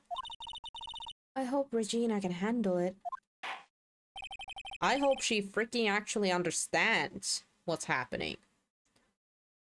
Agro wrote this note to Regina? Foolishly foolish fool ideas of a file. Okay, there she goes. Okay, pop. You good? Karma, you good? You're so foolish, you've even made me sound like a foolish-hearted fool. Very well, Mr. Phoenix Wright. If you're so sure, then tell us about this line. I have conclusive evidence of what took place. Yes? What about that line? Well, if the note was meant for Regina Berry, it would mean that... This note is declaring that Regina Berry is a murderer. You just don't get it, do you? What? What did you just say? The ringmaster knew what the note meant, which is why he went to the plaza. In place of his lovely daughter. Oh, hold it right there, Mr. Wright. What is this incident that is alluded to this in this note? The incident 6 months ago. And an incident occurred 6 months ago. And now I'm more than ready to show this court what happened at the time. Moron. Wait, are you sure that it's related to the present case? It does indeed, Your Honor. Everything in this case has its start in what happened 6 months ago. Really, Nick? I think so. Well then, if that's the case, hurry up and tell us about it. What is this conclusive evidence mentioned in the note? I know I'd certainly like to know what it is. I can't answer that question. The judge is going to think I'm bluffing.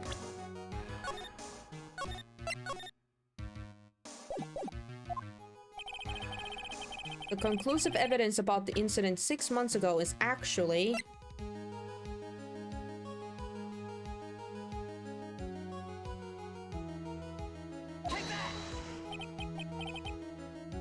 What? This is it? Well, come on, so... Dang it. Not the scarf yet. Okay. I guess it... You think it's the pepper? I was thinking it's the lion, but... Okay, we can try the pepper first.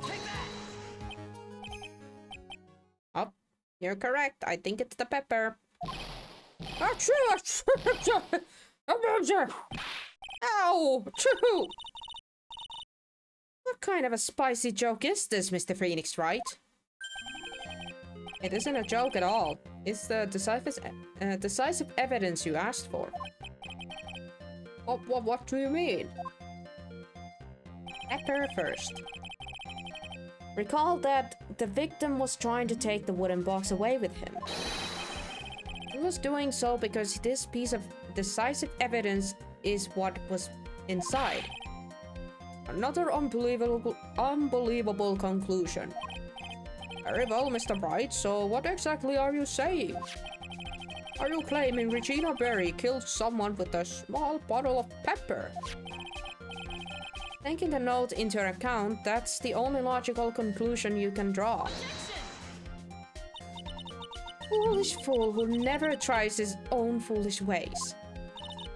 If you're so sure, Mr. Phoenix Wright, then answer this question. Who was Regina Berry's intended victim?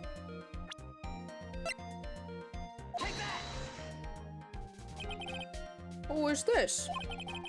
That is Agro's younger brother. What does this prove? His younger brother isn't dead. Technically, that's true. However, Bat has been in a coma for 6 months now. It's not a stretch to see how Agro would feel that his brother is dead. Regina? She did that to him? You just spent your entire life dreaming up new ways to be a fool. Naturally, the prosecution has looked into Agro's brother, Sean Dingling. 6 months ago, he was bit by a lion and fell into his current comatose state.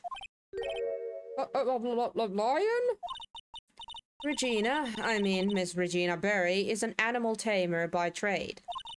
However, no tame animal in that position is ever trained to attack another human.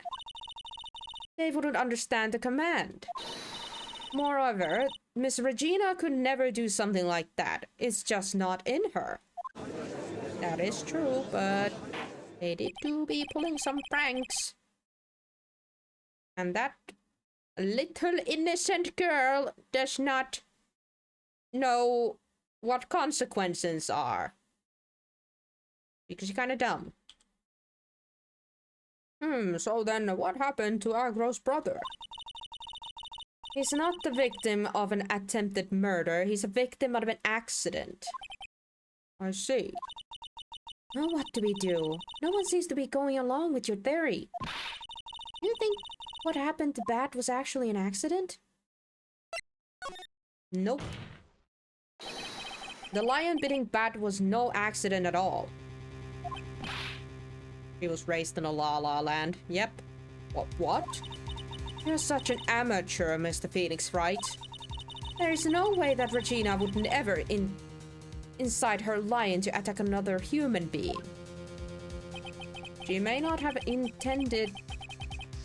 She may not have incited the lion to attack another human being. But Regina is responsible for making the lion bite Agro's brother Bat. And now we present the scarf. That's just a scarf. Agro? This scarf is something that Bat used to wear, correct? That's right. And who is the one that gave the scarf to Bat? Regina. Regina gave it to him. Regina? There is something more than just blood on this scarf, Your Honor. And what that might be. Pepper. Pepper? Pepper. Regina gave this scarf to Bat right before the accident. And she covered it with as much pepper as she could.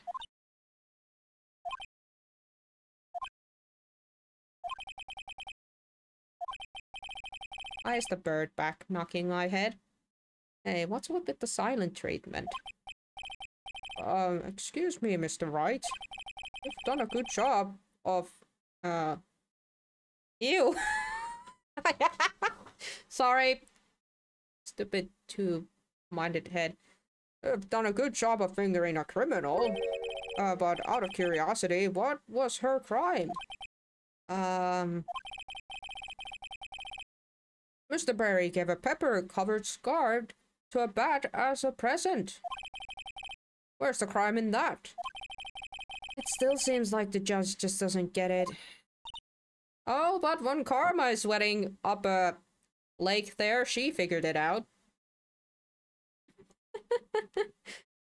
I at first was like, did I read that incorrect? But no, I did read that right. And it seems like you guys read it too, right? Oh my god. Mr. Phoenix, right? Wasn't it said that the lion seemed to be smiling? See? She remembers. Smiling. The lion was smiling. Right before Bat was bit by the lion. For a moment, the lion's mouth changed and it looked like he was smiling. Lion smile? I've never heard of them smiling, however. Lion sneeze. What? Leon wasn't trying to bite Bat at all. The poor kitty was just sneezing. In reality, all he actually did was sneeze.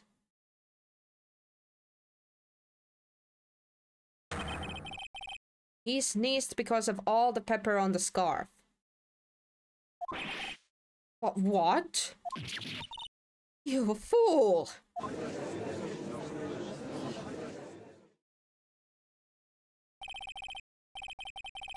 You got to be kidding me! Objection! Dot. What's the matter, Miss Von Karma? I object for objection's sake. Mr. Phoenix, right? This theory, you believe it? You really intend to say that this is how this joke of an accident actually happened? See? She's as flabbergasted as we were when we figured it out. Yeah, unfortunately. A cruel children's prank turned really horribly wrong. Horribly wrong. There we go. Of course I do. It's the truth. The lion sneezed due to the pepper, and that's when Bat lost consciousness. Agro nearly lost his brother due to this accident, or this joke, as you put it. Which is why he tried to get his revenge against Regina. You foolish idiot. Huh. It almost does seem like a terrible joke, doesn't it?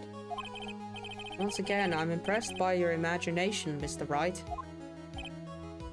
Eh? To think that there's someone who treats this accident with the respect it deserves. Are you telling me that what I said was true? Acro? You don't mean, you can't mean. Witness? Are you confirming the defense's claim? Mr. Wright, unfortunately, your imagination is not enough to find me guilty of a murder. What do you mean by that? The pepper, the scar, the lion. I see where you're going, but it's a bit hard to swallow. Not to mention the fact that there are even bigger problems with your theory. Oh, what would that problem be? The same problem it's always been. Evidence. If I dropped Master's bust on top of the Ringmaster, where is the evidence that proves that claim?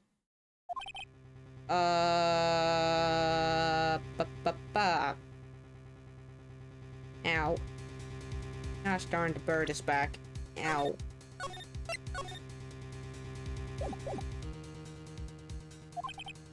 You mean there are conclusive evidence? Do we have something? The bigger problem is the murder weapon, or the lack thereof, to be more precise. Oh, the murder weapon. Okay, we know it's the bust. The bust that the defense claims was used. If that were to be found in Agro's room, and if it was covered with the victim's blood, that would be awfully conclusive in my eyes. Yes, it would be.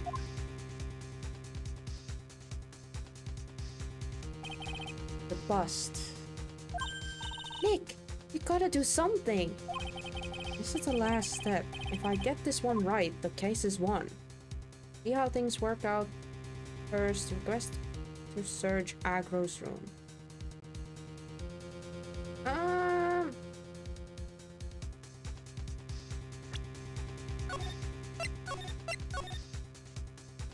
I'll try see things out work out first. It might be worthwhile to search Agro's room, but why aren't you going to search his room? Because I have a feeling he would be smart enough to not have the bust in his room. He would have hid it somewhere. Maybe. But at what point would he have hid it? Wait, hold on. But at what point could he have hidden it? Because didn't he go to the doctor's the next day? And they had all time to search everywhere. So you would think that they would have found it in his room already. I think he hid it somewhere else. It looks like you finally figured things out, didn't you? Now you know the true meaning of fun karma total justice. I guess. I figured with you, that's the least I should expect. You'd leave no stone unturned. Yeah, that's what I mean. Like, the cops and plus her at the site, they would have found it if it had been in his room. Or somewhere. Von Karma never leaves anything to a chance. We already searched Agro's room yesterday. Yeah, that's what I figured, so... What did you find? There's no reason to even say it. If we found what you think we found in that room, Agro would not be here as a witness. But to point out on it, Max Bust was not in the room. The murder weapon is still unaccounted for. You see, Mr. Wright? The bust wasn't in my room. Furthermore, Detective Dick Gumshoe executed the search by complete surprise. And we took Agro directly to the prosecutor's office after that. Wait, by a surprise? Hold on, if it happened, like, without him even knowing...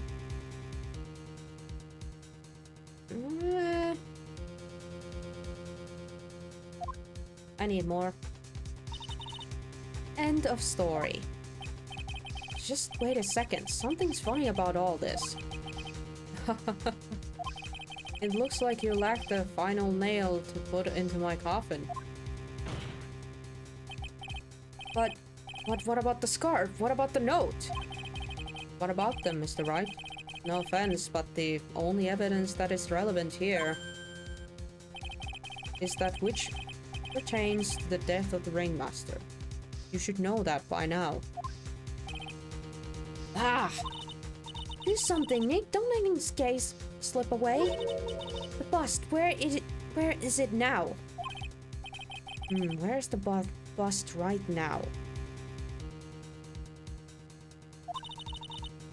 You're Phoenix Wright. You know where the bust is. I'm sure of it. Sure you do.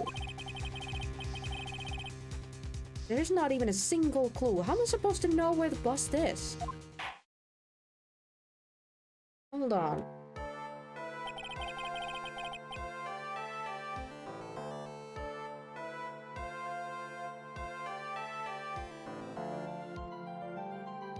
It seems this case is coming to a close. The defense counter-arguments look to have fallen short. Thank you for your support.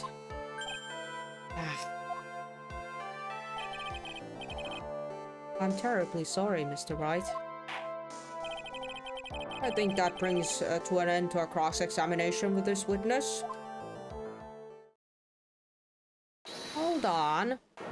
Hold it? Ooh. Ah! Where is Max's bust? The defense needs time to prepare to present its case. Sorry, I'm a bit nervous. I'm just bit my tongue. Huh? What? We need time. Ow! Why are you the most surprised person here? She's your eyed, isn't she? Like, wait, what? Do you really have a case to present, Mr. Wright? Are you asking me? The rest is up to you, Nick. Good luck. Hiya! Sure, okay, whatever. Hey, wait, you can't be serious. Acrobats always have their lives on the lines, don't they? That's how Agro lived his life up until now. Now it's time for us to walk across our own tightrope. If we don't, we're certain to lose. Very well, the defense may proceed. He doesn't have a clue, and I don't think he'll be finding one anytime soon. Walking the tightrope of logic, there's no room for a false step. Sink or swim, the only way through is forward.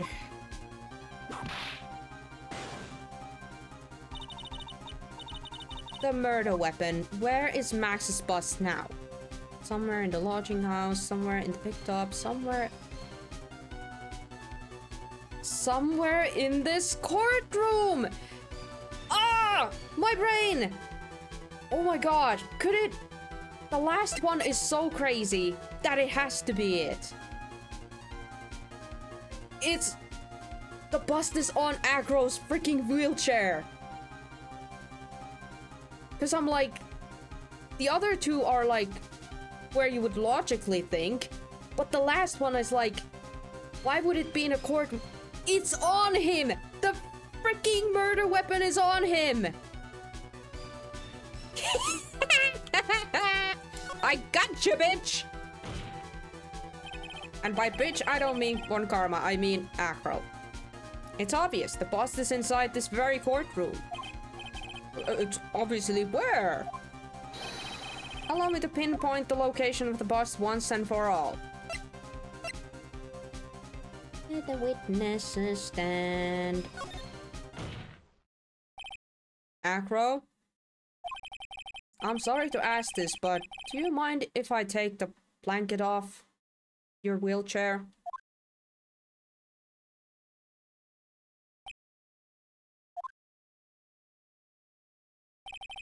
I'm sorry, I didn't quite hear you, Mr. Wright. Well, you are a big guy and you have a pretty big wheelchair because of it. Oh, we got him! We got him. I just wanted to make sure you weren't hiding anything under the blanket. Because it seems to me that it'd be really easy to say, hide a bust underneath there.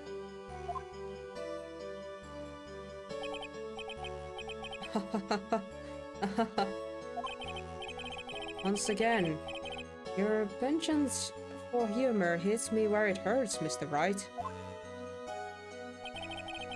I think it's pretty amazing that you can laugh in your position. However, your lightheartedness doesn't change the fact that bust is under there. We all know that you can't leave the lodging house by yourself in your condition. That proved inconvenient when the Miss Von Karma happened to search your room yesterday. If she had found a murder weapon in your room, it would have been all over.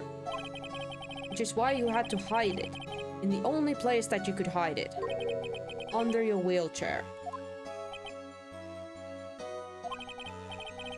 Which is why, Agro, I have to ask you again. Would you please remove that blanket from your lap? Well done, Mr. Wright. Masterfully played.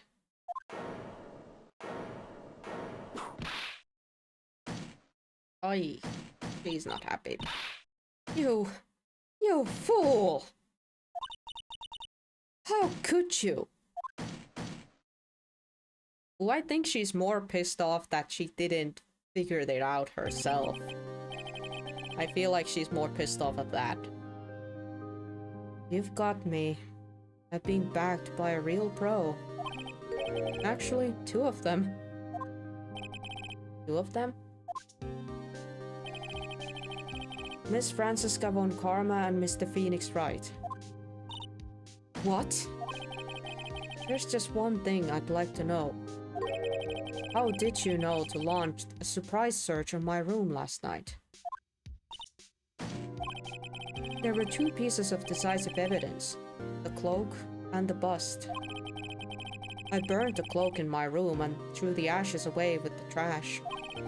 Regina always took my trash out every morning, you know.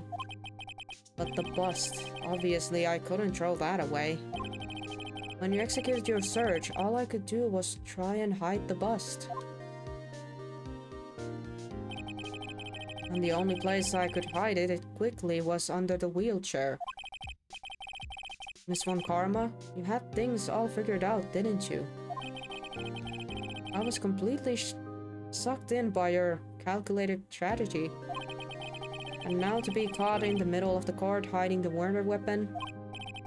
There's no way I can escape that. So you've got me. Well done, Mr. Wright. Well done, Miss Von Karma. Man. It all makes sense now. I can't believe that Von Karma thought that far ahead. It's amazing. Yeah, that's the thing. She looked so pissed off just now that I don't think she did. And that is what's pissing her off. You definitely couldn't tell by looking at her. Oh yeah, she is pissed. Yeah, she is so angry that she didn't figure that out. She's usually on top of things, so... And she's been boasting about the whole Von Karma system. So, yeah, she is pissed. I can't believe it. Me. Make a mistake? See? That's what I mean. She's angry that she made a mistake. Why did I order a surprise search for your room? If only I hadn't done that.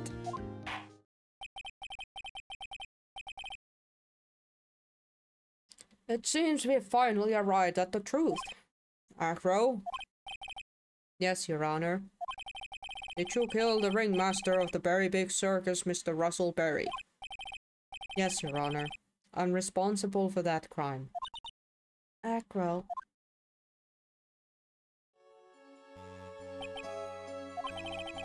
All my brother wanted was for Regina to like him.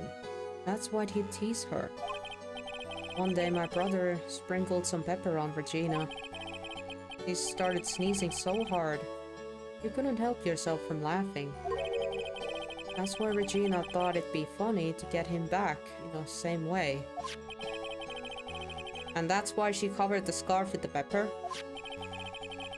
I know she didn't mean for anything bad to happen. I know this. She just wanted to make my brother sneeze a few times too. But I just couldn't forgive her, no matter what. What am I truly guilty of?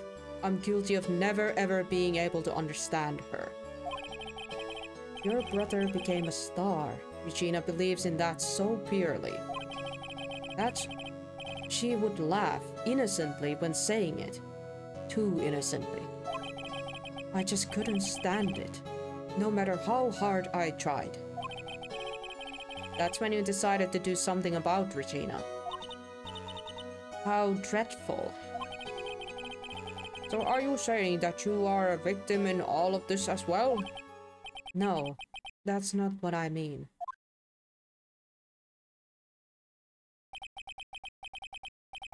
I'm nothing but a murderer. That's who I am. At first, I thought I'd kill myself. Then I pondered giving myself up. But I couldn't just up and leave. I just couldn't. Not yet. That's why I tried to pin this on Max. Max, I'm so sorry. I just couldn't up and leave yet.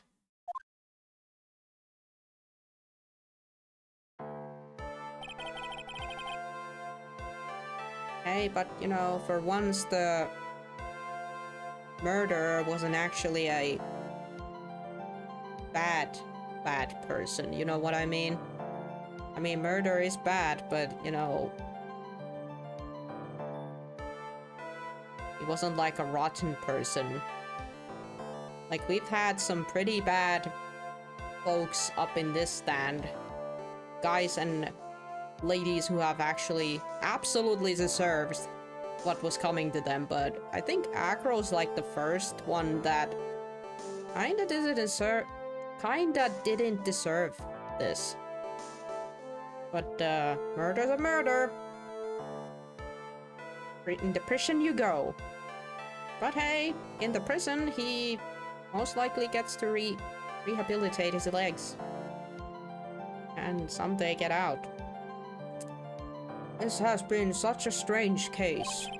It's almost a reflection of a circus itself. I'm an idiot. I can't believe it. You beat me again. This is not a competition! Francisca, please! This is not a competition! I would like us to work together on these cases, The same way I worked with Edgy. Because the most important thing is to catch the actual criminal. Get the right person behind the bars. That is like the best thing. I don't care if we end up quote-unquote losing, as long as the bad guy goes into prison. I believe this case is now beyond any point of possible discussion. Thus, I'd like to declare my verdict. Not guilty. Congrats, Max. You're free, man. This court is adjourned.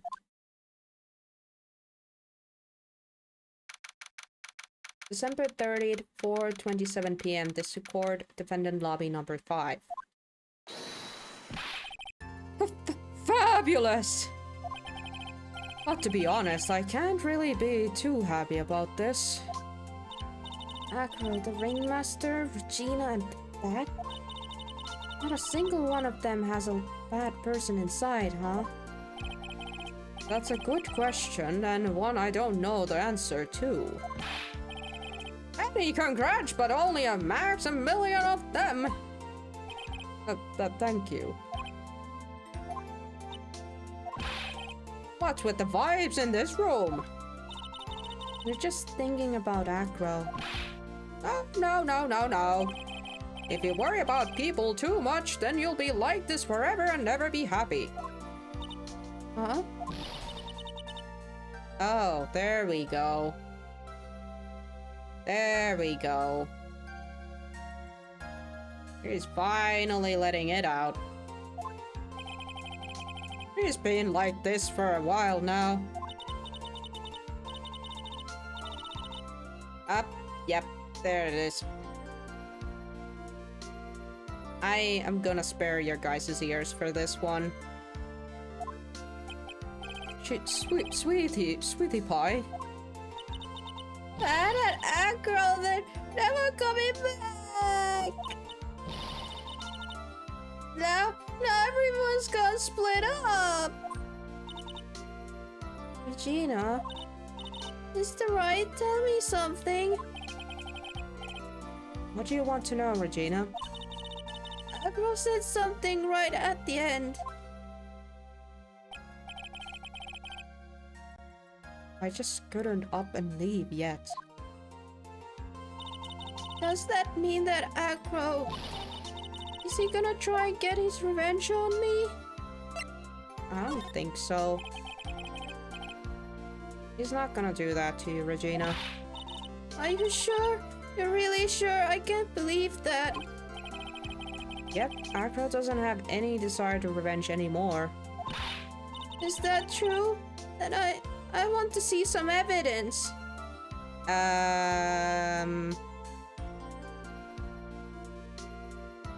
I might not be able to do that, but I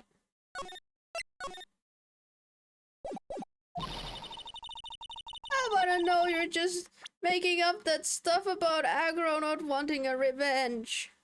Tatikkari. Yeah, suck a lolly.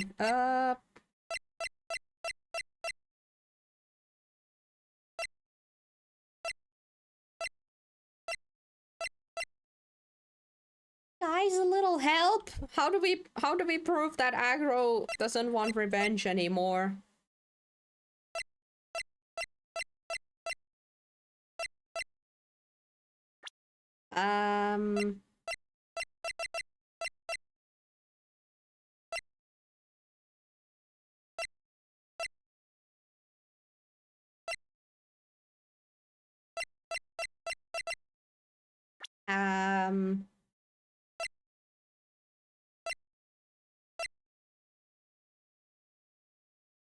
Mä tiedä, siis ehdotin tikkari.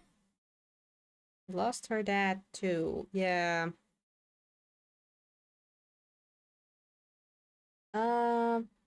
Yeah, we could try Ringmaster.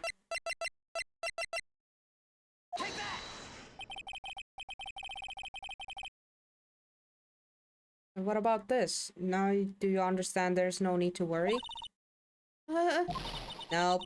I don't think that was it. You were lying to me!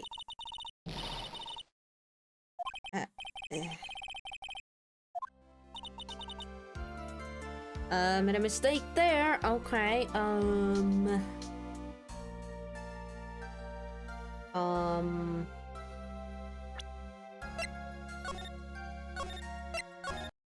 Oof. So not that.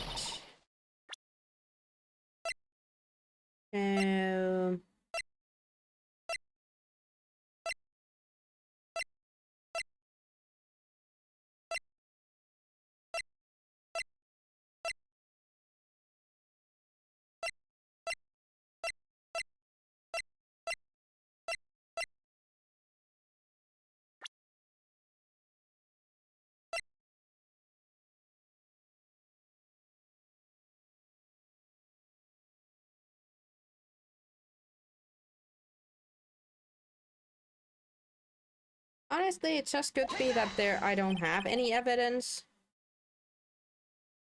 Oh, Acro didn't want to get caught for a reason. He wanted to see his brother open his eyes again. But? I got it, guys! I got it!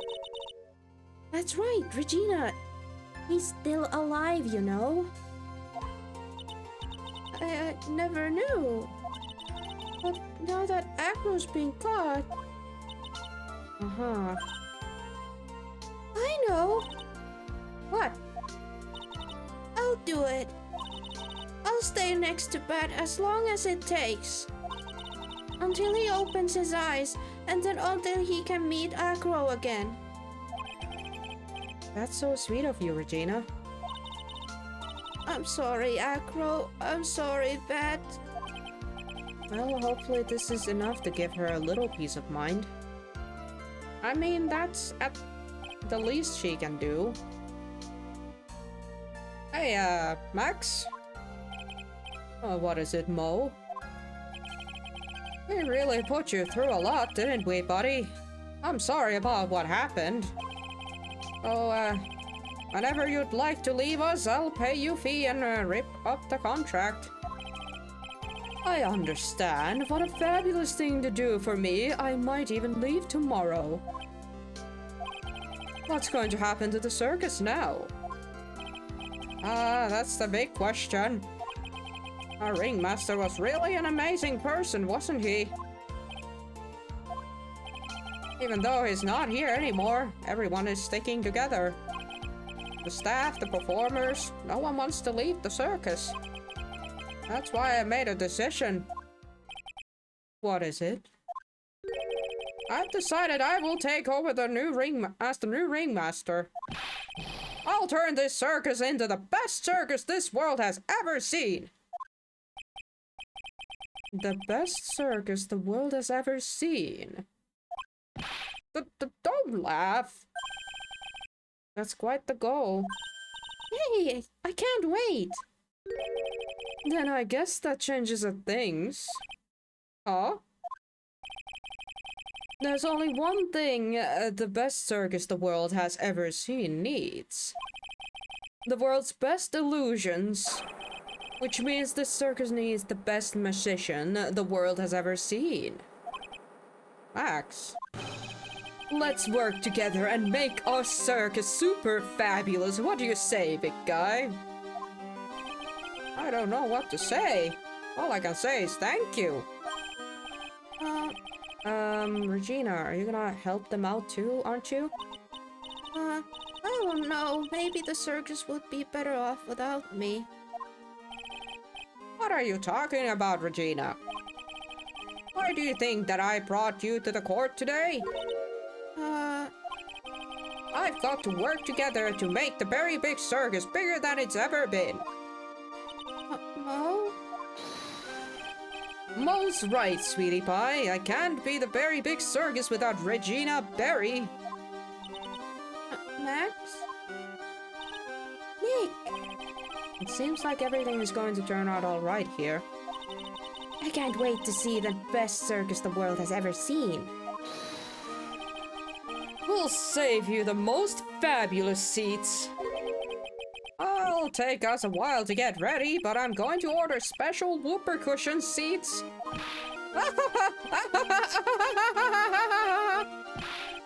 Okay, stop, please. My throat, please. Mo, please. My throat can't handle your laugh too much. Oh? Oh? What's happening?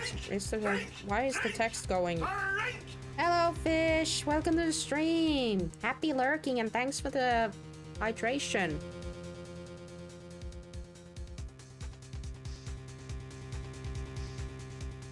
Älä muisseko. Texti menee itsestään. The text is going by itself. I can't control that. I'm sorry. Of course, well detected, my plane is about to leave.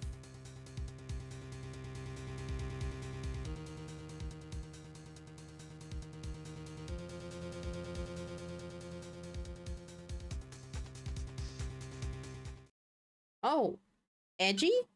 Is Edgy coming back? Gumshoe was talking to him in a phone. Man, why Why did it have to go so fast? Well, we did. It is edgy. And there he is. A brand new episode has been added. Episode 4, Farewell My Turnabout. I see a robot hand, a teddy bear, a regular hand with the gloves. I can't quite say what the heck's happening down there. Oh. Okay, well, here's the thing. We have in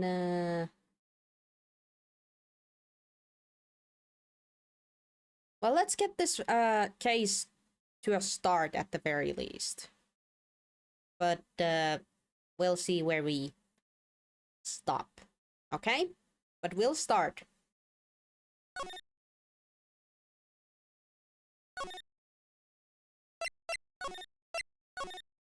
So, eyes and ears peered. Fourth case. Now, the moment you've all been waiting for. Who will be this year's Grand Prix champion? Who will be our heroes of hero? Hero of heroes. Whoa. Those are some costumes. Will it be last year's runner-up? Or, god damn it, text goes so fast, sorry. Starry School, Global Hero, blah blah blah blah. We hope Lady Luck is with all our heroes tonight. And now, the winner of this 3rd annual Hero of Heroes Grand Prix. It's me. Huh? Oh? Whoa, whoa, whoa, ow. Wow, the true hero of the night has appeared. Hero of Heroes, superhero. Looks like the Gears Grand Prix goes to this fantastic warrior. The Nickel Samurai. Too bad, Jamming Ninja looks like the title eluded you again this year. Wow, okay. March 20, 7:42 p.m. Gatewater Hotel, Viola Hall. Are we at the hotel? Whoa! Why are we here? Oh, right, yes, did you hear that, Nick? Did you? The Nickel Samurai, he did it! Yay! Is he related to the Steel Samurai, mayhaps? He got a cool robot arm. Yeah, he sure did. I'm getting too old for this. A lot of ninjas. Hey! That's a... We know this guy, Powers. What's up? Okay, now it makes sense why we're here. We must have been invited. Oh, I'm proud of the guys for doing the series justice. Oh, and Pearl is here too. So the person everyone was cheering for... I guess he got the prize? Yep. You know who we're really talking about, right, Pearly? The Nickel Samurai? No, every Sunday I only watch the educational channels. Kids Masterpieces Theater. Wow, that must be fun. Okay, that's it. From now on, it's the Nickel Samurai. All the kids watch it. Do you like the Nickel Samurai too, Mr. Nick? Nah, Nick's an old fart, so he's not allowed to watch it anymore. That's right, I do like Kids Masterpiece Theater. Hey, I didn't know you were so young at heart, Nick. Mr. Nick, you're a grown-up. You're not allowed to watch it anymore. You're supposed to act your age and have interest of that match. Hey. I'm an adult. I am allowed to watch kids' cartoons. Heck off, kid. Who do you think makes those cartoons? It's very important. Give it a rest, Pearly. Rude. Looks like I made the right choice on inviting everyone here. I'm glad you all are having a good time. It's like a dream. Too bad for the jamming ninja, though. Last year, lost to the Pink Princess Warrior of little old Tokyo. I thought this might be his year. Yeah. Oh hey, did anyone else think that the jamming ninja looked a bit different today? Different? What do you mean? Aikuinenkin saa lukea akuankkaa pöntöllä istus. Exactly! We have our rights!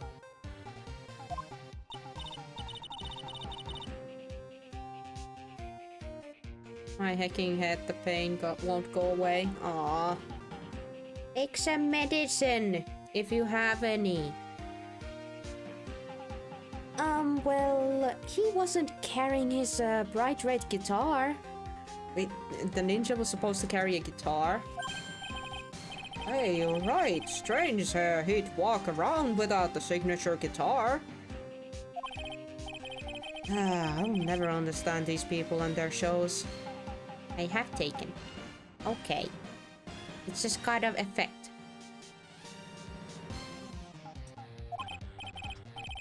Anyway, Mr. Powers, thank you for very much for tonight.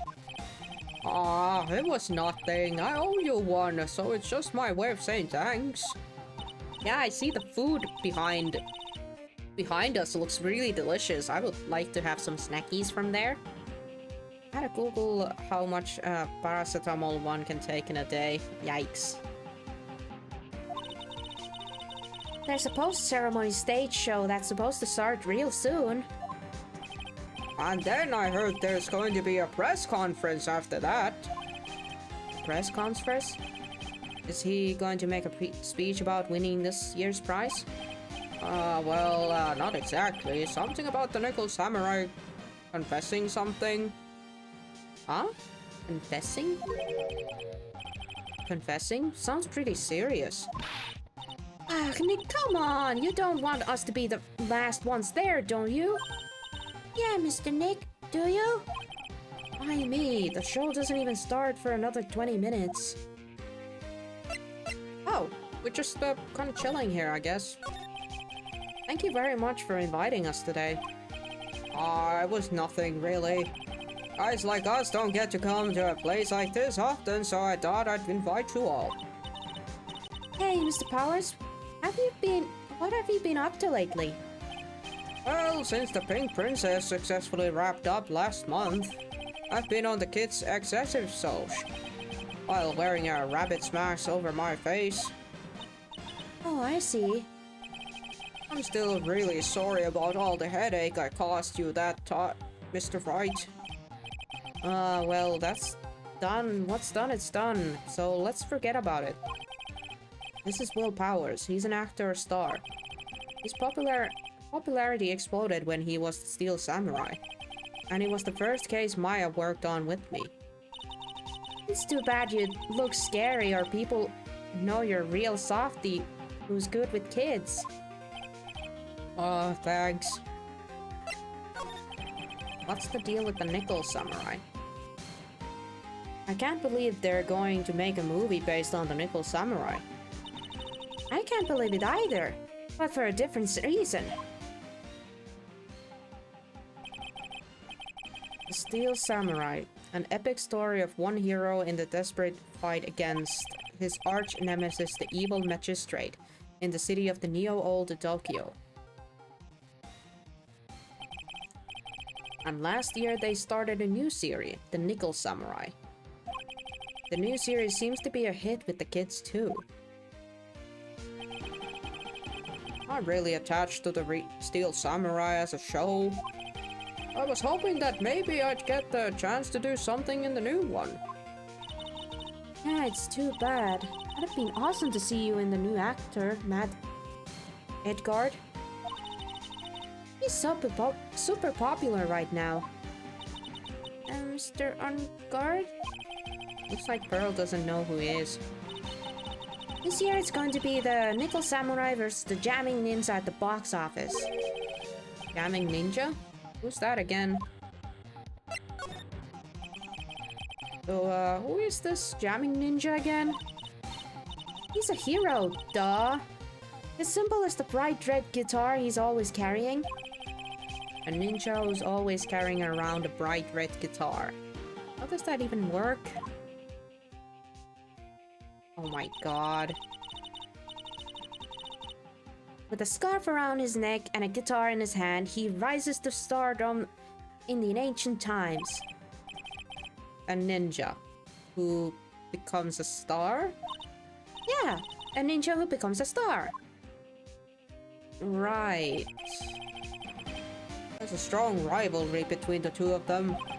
Global Studios' Nickel Samurai and the Worldwide Studios' Jamming Ninja. They even air at the same time. Yikes, at the same time too? That's bad. You know what I heard? I heard those two don't get along at all. The Nickel Samurai's in guard and the guy who plays the Jamming Ninja, I mean. The Nickel Samurai speaks French? Oh, you mean Matt Edgar, the actor? I guess even the world of heroes isn't a sparkling happy place. Yeah. We... Wait, let's not go anywhere. First, I want to see what are we serving here? What can I say? This is a real high-class hotel. I've never eaten this kind of a salad before. Poor Pearls, having eaten only vegetables all her life, she's been missing out. Don't worry. Any leftovers belong in my happily awaiting stomach anyway. You're just a glutton, Maya. I lost this one to Maya, I'm sure. You sure can eat. Well, I'm growing girl needs her nutrients. A growing girl. Exactly how big do you plan on getting? I mean, she's 18. She's still gonna grow like 2 more, 3-ish, 4-ish years still, I guess. Checks out. Go ahead. Chow down. The grand set of doors over there. And behind those doors is an equally grand lobby. Shall we go and take a look, Mr. Nick? Hey, wait up! This grand dessert is calling to me. It's called Eat Me Now. An award ceremony was just held on that stage. It was really fabulous. You just reminded me of a circus for a second. Well, shows like that are guaranteed to be good, you know? Whoop. Ah. Did not mean to press the same button. My bad. Alright. Time to move to the hallway. Wow, that's a lot of flowers. Lot of flowers and a lot of teddies. March 20th, Gatewater Hotel hallway. Wow, what is with this place? Looks like I stumbled into an Oz or something. I gotta hop off. Thanks for the stream. Thank you, Bob. Thank you for stopping by. Hope you have a wonderful rest of the week. Way in the back, there's a sign for the bathroom.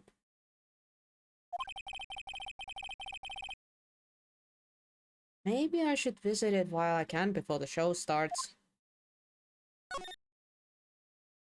We are gonna get this case on the roll. I want to see what actually happens first, and then we are most likely gonna end it soon too. Compared to the flowers on the other side of the hall, these are much more gorgeous. Let's see, record companies, fan clubs, company workers, family. Carrying all these flowers home would be hard, I think. I can understand the flowers in the front of the dressing rooms, but what's up with the stuffed bears doing here? Could it be that there's an actor star with a soft spot for teddy bears? Nah, can't be. The Mr. Engarde from the Global Studio staff.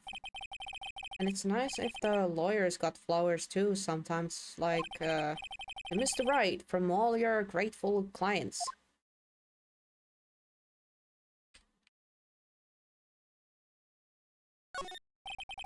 There's a piece of paper tapped on the door that says Juan Corrida's room. Juan Carda. His name just sounds like a star name. I've heard it before, but I don't know anything about him at all. And there's a piece of paper taped on the door that says Matt and Garda's room. Matt and Garda. I've heard that name before. Oh yeah, Maya's always yammering about him like the obsessed fan she is.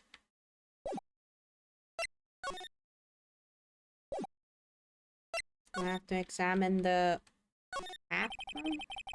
There's toilets into each room of this hotel. But since all sorts of events are held here, there are bathrooms for people who aren't staying here to use as well. Perfect for people like me who can't afford to stay here in the first place. Okay, I guess that's that. Oh, sounds like the post-ceremony show is about to start. All right, I'm so pumped. I wonder if he's going to show off his special move today. Nickel Samurai Smelting. Actually, what I'm interested in most is the press conference. You mean the big confession the Nickel Samurai is going to make after the show? So what is it? Don't you know what it is about, Mr. Powers? Well, I'm not the Steel Samurai anymore, so I don't have any idea. Bah. I'm sorry.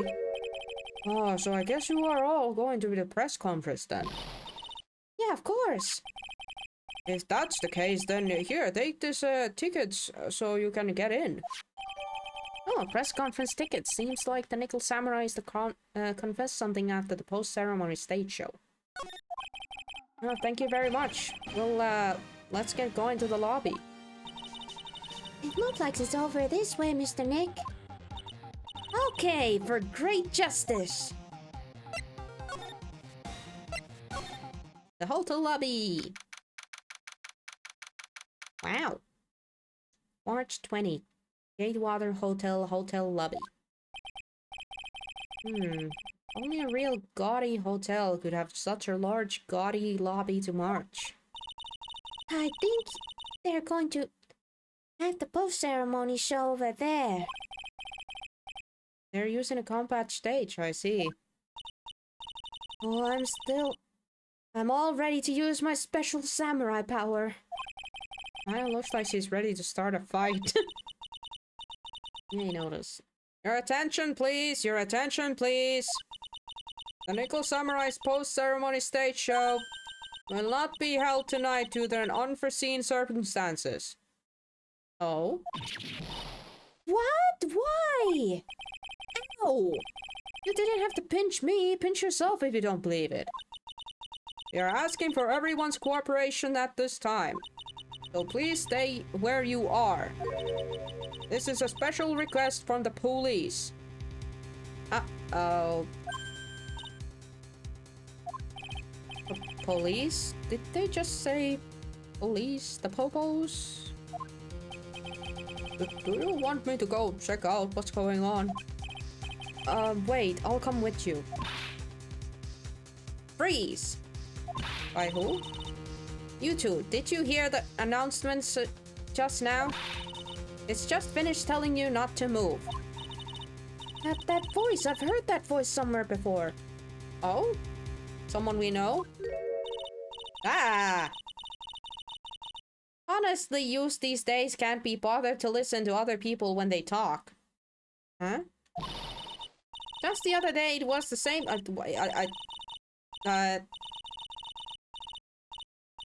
No. No way.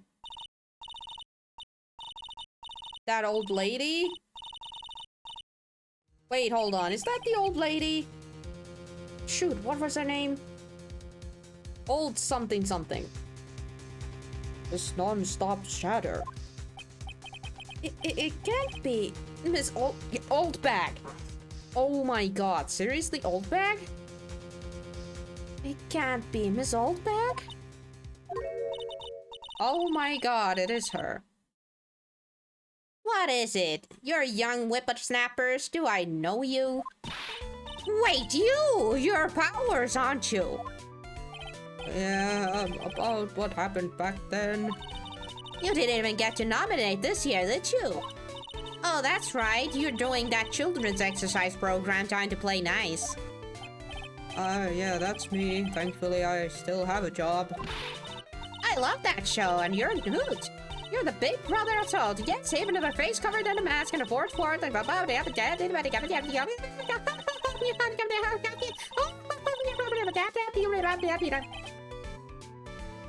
What are you doing here?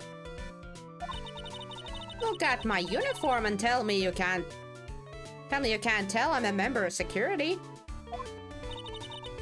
I'm just gonna keep doing that when she, you know, goes all and all about, you know, ain't no way in hell I have no recollection to read that fast that she's yabbering.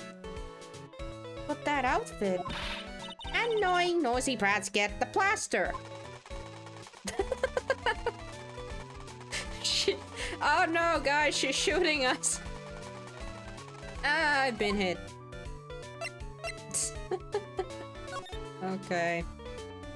I mean, she is isn't she a security guard? So this must be what she's doing here too. Although I don't understand the costume.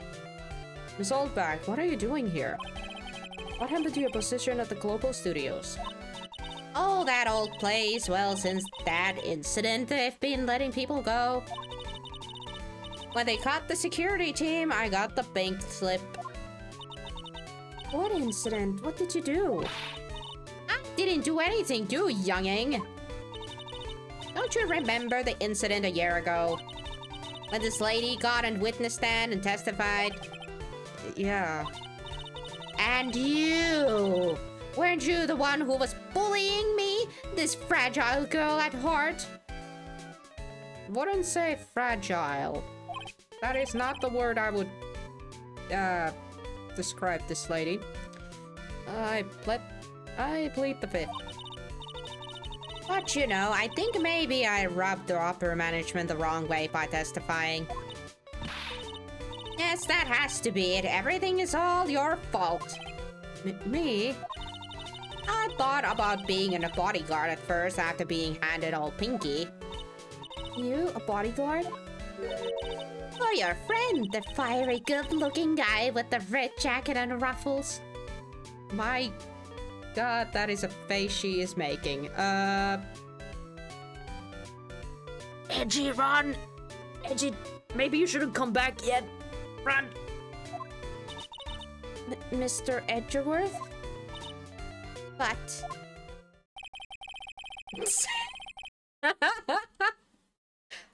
That sort of an arrangement would be entirely too troublesome for me. Wow, he managed to kinda swindle himself out of that. That's what she said. That's what he said to me. What did I ever do to deserve that? Why am I getting shot again? So did something happen? I don't have all the details, but it looks like another one of those incidents happened again. An incident? Like a murder kind of incident? Maybe. You see, I'm a bit of a devilish woman. So whenever I go, showers of blood are sure to follow. Bet you didn't know that. Then shouldn't you quit being a security guard and at least for other people's sake? Silence, whippersnapper! I'd be getting shot again. Hey, Nick. What is it? I don't like devilish smile playing on your lips, but what are you doing? Let's make like we're going to the bathroom and check things out. You think that's gonna work? Or you think that's gonna be a wise thing? No way. The police told us not to go anywhere, remember? We're not detectives, Maya. Huh? How boring! You're such a boring guy. You got no motivation, no spirit. I'm a lawyer. Please, I ain't no police or detective, Maya. Normally, people stay put in these moments. Huh? What's going on? Are you giving Mystic Maya trouble again, Mr. Nick? Not you too, Pearls. Please don't stick your little nose into this one. So listen up. Listen to this, Pearly. This one time at the lawyer camp, Nick... Okay, I get it. Let's go take a look. Yeesh. Yay! I knew you couldn't say no to me, Nick. That's right. You'd walk over miles of hot coals for Mystic Maya, wouldn't you, Mr. Nick? Nope. She can walk those coals herself. That would be every time we work a case together, but you know, man. Well, what are we waiting for? Let's go already. You can come along too, Pearly. No! How about Powers looks after Pearly, okay? I have a bad feeling about this, guys. Goody! I get to come? I get to come?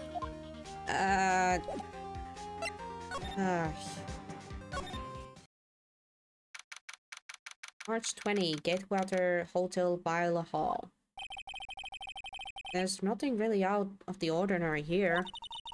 Are you looking for the incident that's the old lady was talking about? Doesn't look like it happened here. Well, we'd better go look somewhere else. Alright, let's try... Huh? Excuse me. Whoa, that's a look. The bellboy. Open a voice. Are you by chance Miss Maya Fey? Yeah, that's me. You have a phone call waiting for you at the front desk. A call? I wonder if it's someone from Grind Village. What's wrong, Mystic Maya? Oh, nothing. You guys go on ahead. I'll be right there, okay? Okay. Right this way, Miss Fey. What's up with the guy's face? Anywho. Let's go look somewhere else now, Mr. Nick. Yeah, okay. It's a little exciting and a little scary.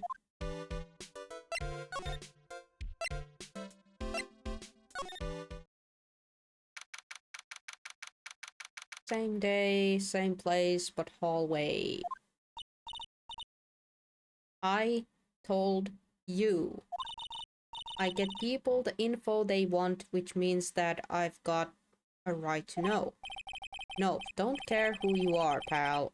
We're still investigating, so you can't go in. What's your problem? Just you wait. It will be all over the morning paper. Huh? Trophy detective's secret scandal revealed. You'll see. I'll get you back. Judging from the speech patterns, one of them was Gumshoe, but who was the other one? Those two sound pretty serious. That southern accent can only... Oh, it was a southern accent? Oh my... Is it Lotta and Gumshoe? Hey, right! Yeah, it's Lotta. Hi. Hey, Lotta. Come on! Do a gal a favor and tell this cop I'm just doing my job and I've got the rights. You! Detective Gumshoe. Hey, pal, help a guy out. Tell her that only the police are allowed here. This is the scene of a murder, so she should leave this to the pros. Murder? Oh, no.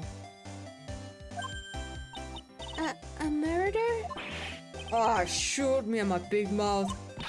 See, I knew it. My gut instinct told me so. I always trust my guts. A murder, it said. And that's what it is. A genuine murder. Hey, wait! Yeehaw! Yeehaw! A murder of a big star, no less. Oh man, I'm in trouble now. A big star? One of the actors got murdered? What happened? Oh, Detective Gumshoe. A murder? No, that's not it. I got my facts mixed up for a second there, pal. Mr. Nick? Is the dead person the Nickel Samurai? Huh?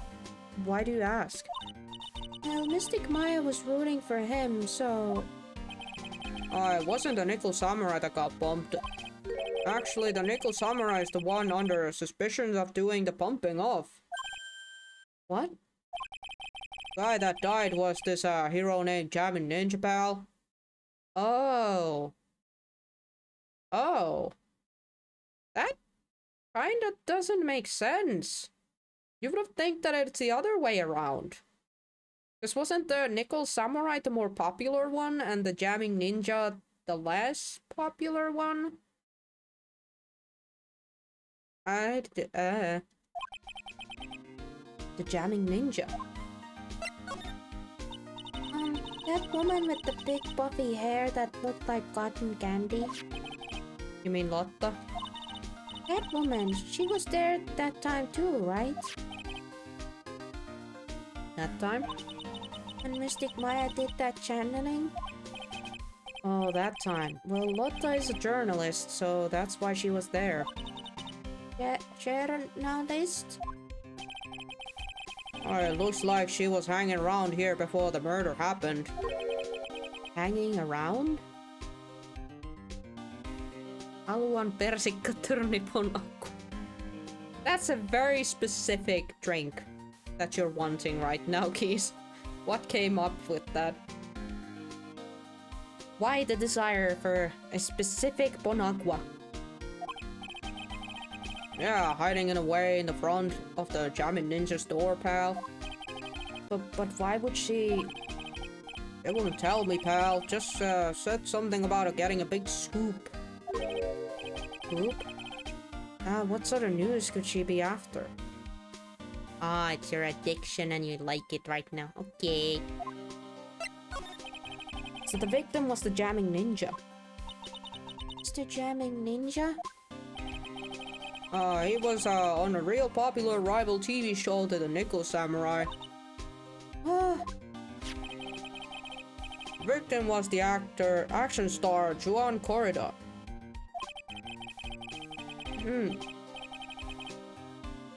He got a huge push and rode the express train to stardom. I mean, even I know who he is. Menisin kauppaan, jos oloja olisi katujura alle jääneellä oravalla. Oi oi. Yeah, the stores are still open. But I wonder, does it do good? Since your head most likely is still hurting? Or maybe the fresh air might actually help? Question mark? Yeah, even I recognize his face. But I heard lately that Matt and Guard been taking the wind out of his sail. I'm telling you, pal, as far as who's popular, those two are hogging all the limelight. I guess there's no space for Mr. Powers at all, huh? Poor guy. I'll try tomorrow. Yeah. Mr. Engarde? That's the Nickel Samurai, right? Yup. I mean, no, you got to say it with more oomph, the Nickel Samurai. Anyway, so now that Juan Carda's gone, that means Mr. Engarde has the whole stage to himself, wouldn't you say? I won't bet on it, pal. You can't have that happen, you know. Can't have that happen. What's that supposed to mean, I wonder?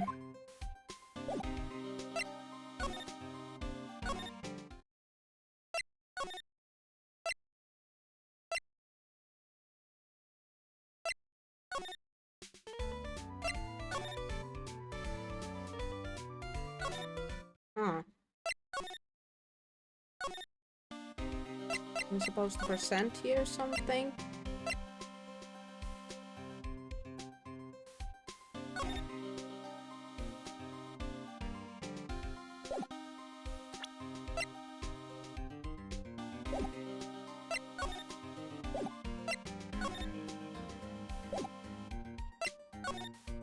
There's something different here.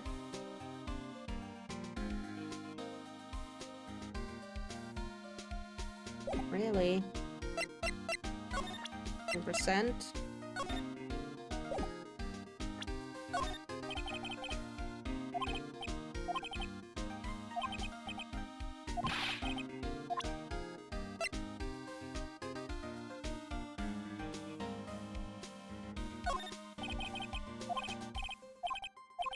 Okay, so Gumshoe's not moving.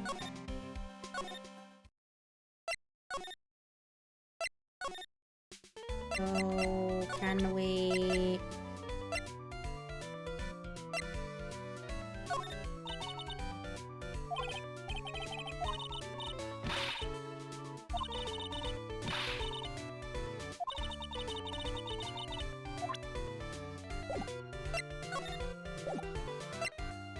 Nothing there, but can examine this place.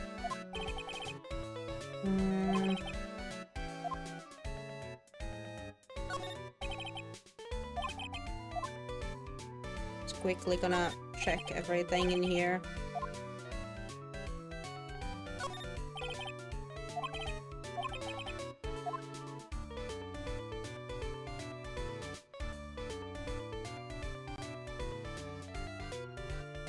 Doesn't look like anything.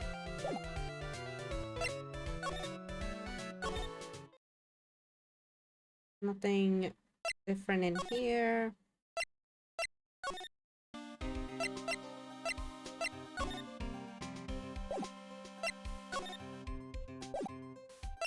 And there was nothing in here.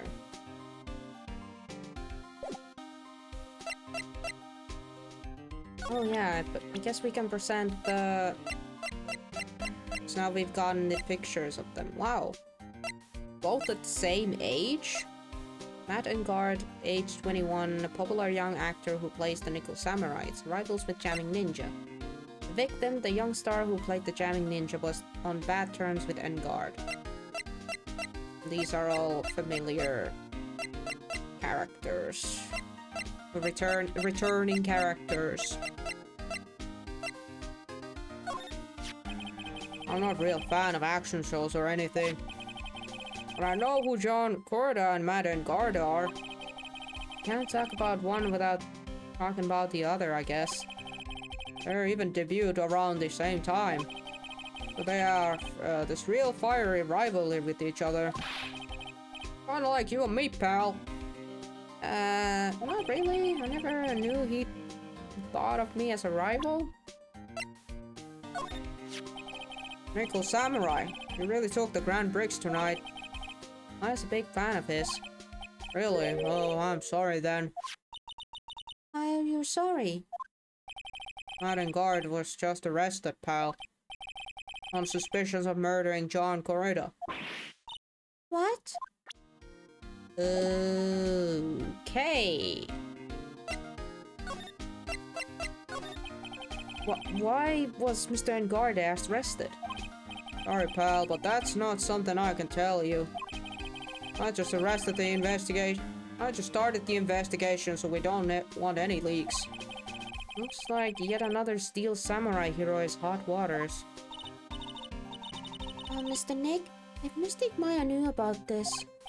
Yeah, I know. She'd make me take this case, I know.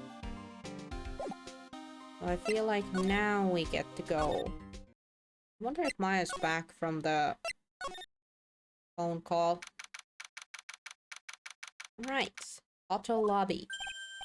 Hey, so what's going on, Mr. Wright? It looks like John Corrida was being killed. What? John he's... It looks like he was murdered and suspect was arrested. The suspect is Mr. Matt Engard. You're joking, right? Nope. They arrested the Nickel Samurai and suspicious of murdering the Jamming Ninja. Not again. I feel sick. Again? About a year ago, something just like this happened, Pearls. I still can't believe. No way Matt would. What? Mr. Powers got in his pant? Oh, before I forget, this is for you, Mr. Wright. I got this from the bellboy that came by earlier. A radio phone? What is that? Radio transfer. Okay, we got a radio phone? Ordinary from the bellboy, it can transmit and receive signals over the great distance. For me? But why? I don't know. All he said was it was for the Mr. Phoenix Wright, the attorney. Okay. Matt is the most energetic and active actor out there right now. Nickel Samurai's real sealed his place as the pop idol, but he kept adding fuel to the fire on his rivalry with Juan anyway. Mr. Juan is the jamming ninja, right? Those two would put heads over everything they could think of. But I'd say that Matt was the one who almost always came on the top. I guess some people only knew how to relate the others by putting heads like a ram. Juan said that he'd take Matt on this time too, so he's joined the rival TV show.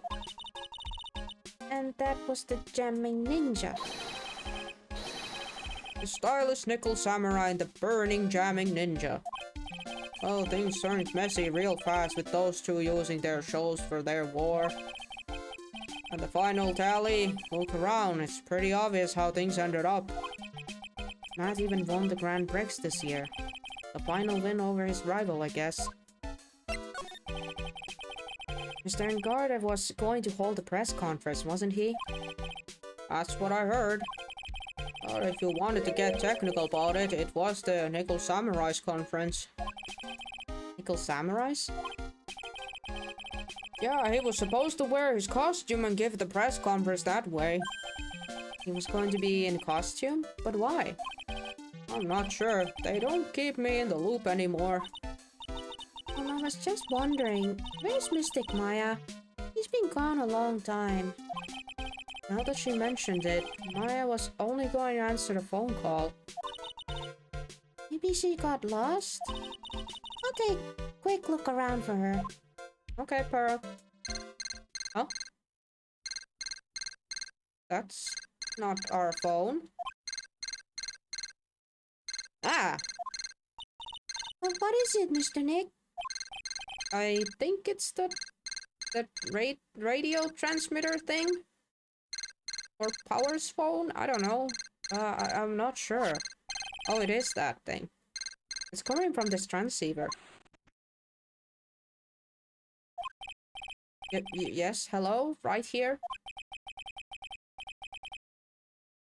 I don't know who is speaking, so I'm just gonna use normal voice here.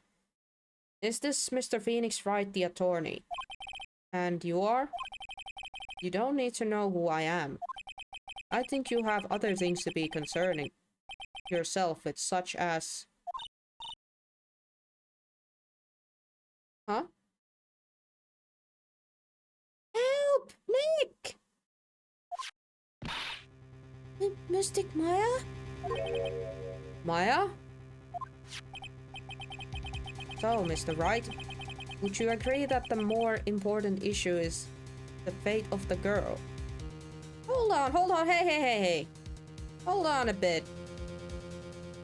Oi. Oi.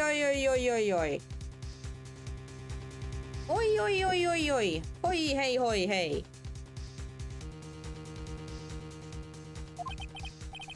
Her fate? Does he mean that what I think he means? Maya, where are you? Are you hurt? Come now. Don't fall apart on me yet. No, it can't be. Now that I have your attention, Mr. Attorney. What is the pound? What is the... I have a modest proposal for you. If you do what I require, then I will return to your valuable item unharmed. Is this a hostage thing? Wait, what is it that they are asking from us? Oh god, what is the big powing? What is this called again in your fancy lawyer terms? Kidnapping for ransom. Yes, that's it. This is a kidnapping. Mystic Maya! Holy shit. My sight, everything's fading away. Maya, why is being kidnapped? Yeah, that happened so casually. Are you there? Mr. Attorney, are you there? How much? How much do you want? Very good, Mr. Attorney. I'm glad you have such a good grasp of the situation. Hurry up and state your conditions. And then return Maya. Money is not what I seek. Of course it's not. It has to be something else. What can an attorney do in this situation? What? What I want is a certain verdict. I would like a complete acquittal. Complete acquittal? What, that word is... I don't know how to actually pronounce that, but I guess it's acquittal. What in the world have you done to need... I am not the person you will be representing. What? You are currently at the Gatewater Hotel, are you not? And I know that the murder has just taken place there. Juan Corrida was killed, and the suspect is Matt Edgarde. You are, as suspected, quite the top of the things, Mr. Attorney. Now then, what I want is a very simple. I want you to obtain complete acquittal for Matt Edgarde. Matt Edgarde? But why? He did not kill anyone. I can attest to that. However, attest to that. However what? However, someone is framing him for the murder. A very smart person who is setting him up to take the fall. If I agree to do what he wants, can I believe he'll keep his end of the bargain? You are, of course, at liberty to take me at my word or not. However, there is one thing you can take as fact. Right now, your very precious item is with me, in my possession.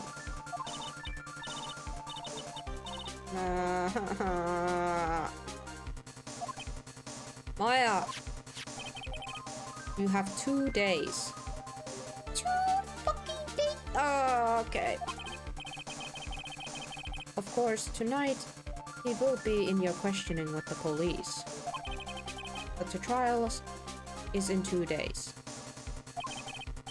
At that trial, you will win not guilty verdict. Remember, you only have one chance. One chance, Mr. Attorney. One? You expect me to get a not guilty in 1 trial day? Yes, exactly. I don't believe I was wrong in choosing you, so don't let me down. Ah! Oh, yes, that's right. Now that I'm playing the role of the kidnapper, I can't pass up this chance to say. And don't even think about calling the cops. Not great, but you get the idea. Damn it! Who the hell are you? Very well, I'll tell you that much. My name is... The Killer. Holy fuck, he actually told his... The Killer. So we're fucked. Mr. Nick, where is Mystic Maya? She's being kidnapped. No, it's all my fault. If only I'd gone with Mystic Maya. Then you most likely would have been kidnapped as well. It's not your fault, Pearls. But it is Mystic Maya. Mr. Wright, I think we should tell the police about what's going on. No, we can't do that. If we do, who knows what will happen to Maya. Mr. Nick, what about the detective you saw earlier?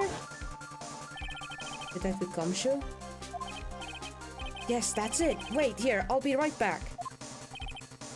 Alright, I'll take care of Pearl while you're away.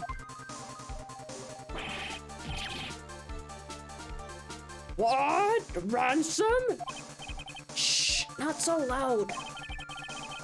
The ransom is complete acquittal for Matt and Garden. Wait, the deal is complete acquittal in exchange for Maya, you mean? Then this means Matt and Garde is obviously the killer. Well, no doubt about it. But the guy said that the Garde is innocent. You really believe what a kidnapper tells you, pal? Guess he has a point. If Engarde really is innocent, then why the kidnapping? And on the top of everything else, there's all this evidence we keep finding. Huh? Foresight team having a field day back there. But it's strange. There's so much evidence that it feels like something's wrong. There's too much evidence? Is that possible? Actually, didn't the kidnapper say something about Engarde being set up? Anyway, looks like you won't be leaving here tonight, pal. Just sit tight and cooperate with the investigations. Tomorrow you can start yours. Alright. Is there another way? I've also got to be careful about pushing the kidnapper the wrong way. You're right. Okay, so I'm kind of glad we're not alone in this, because Pearl knows, Mr. Powers knows, and now Gumshoe knows. So we can just assume that at the very least Gumshoe is gonna do his best to help us or back us up in some way. I don't know how much Powers can help us, but he might be able to help us. And I know that Pearl is Pearly can, lack of a better word, summon Mia to help, if nothing else, you know? Date, question marks, time, location unknown. Maya? Oh, my head. That's a wine cellar. Where am I? Wonder if I'm still in that hotel. What happened to me? Nick, Pearly? Come on, you guys. This isn't funny anymore. Ah! Okay. So at the very least we know who the killer is. I was about to say that stitches going through his face was kind of sus. But you know, didn't want to assume. I see you have awoken. Ah! Who are you? Me? I am known as the killer. The killer? You mean like an assassin? I'm too young to die. Don't worry. You are not my target. For now, anyway. Ah, Nick, where are you? Help me. Yes, that's right. Only one person can save you now. And that is Mr. Phoenix Wright. Huh? What? Nick's going to save me? Calm down and be a good girl. Think of this as a business transaction. A business transaction? I'm going to contact him now. I hope you will cooperate and play your assigned role well. Nick? What's going to happen to me? Nick? Pearly? Sis?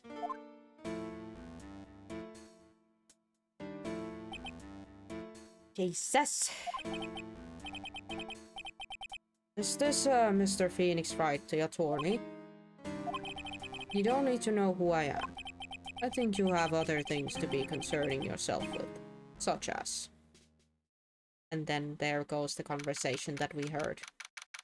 March 21, 8:11 a.m. Write and go see law office. But unfortunately, this is where we're gonna leave this now. At the very least, now we know what's up. Or what's the agenda gonna be. We're supposed to prove somebody innocent. But this time,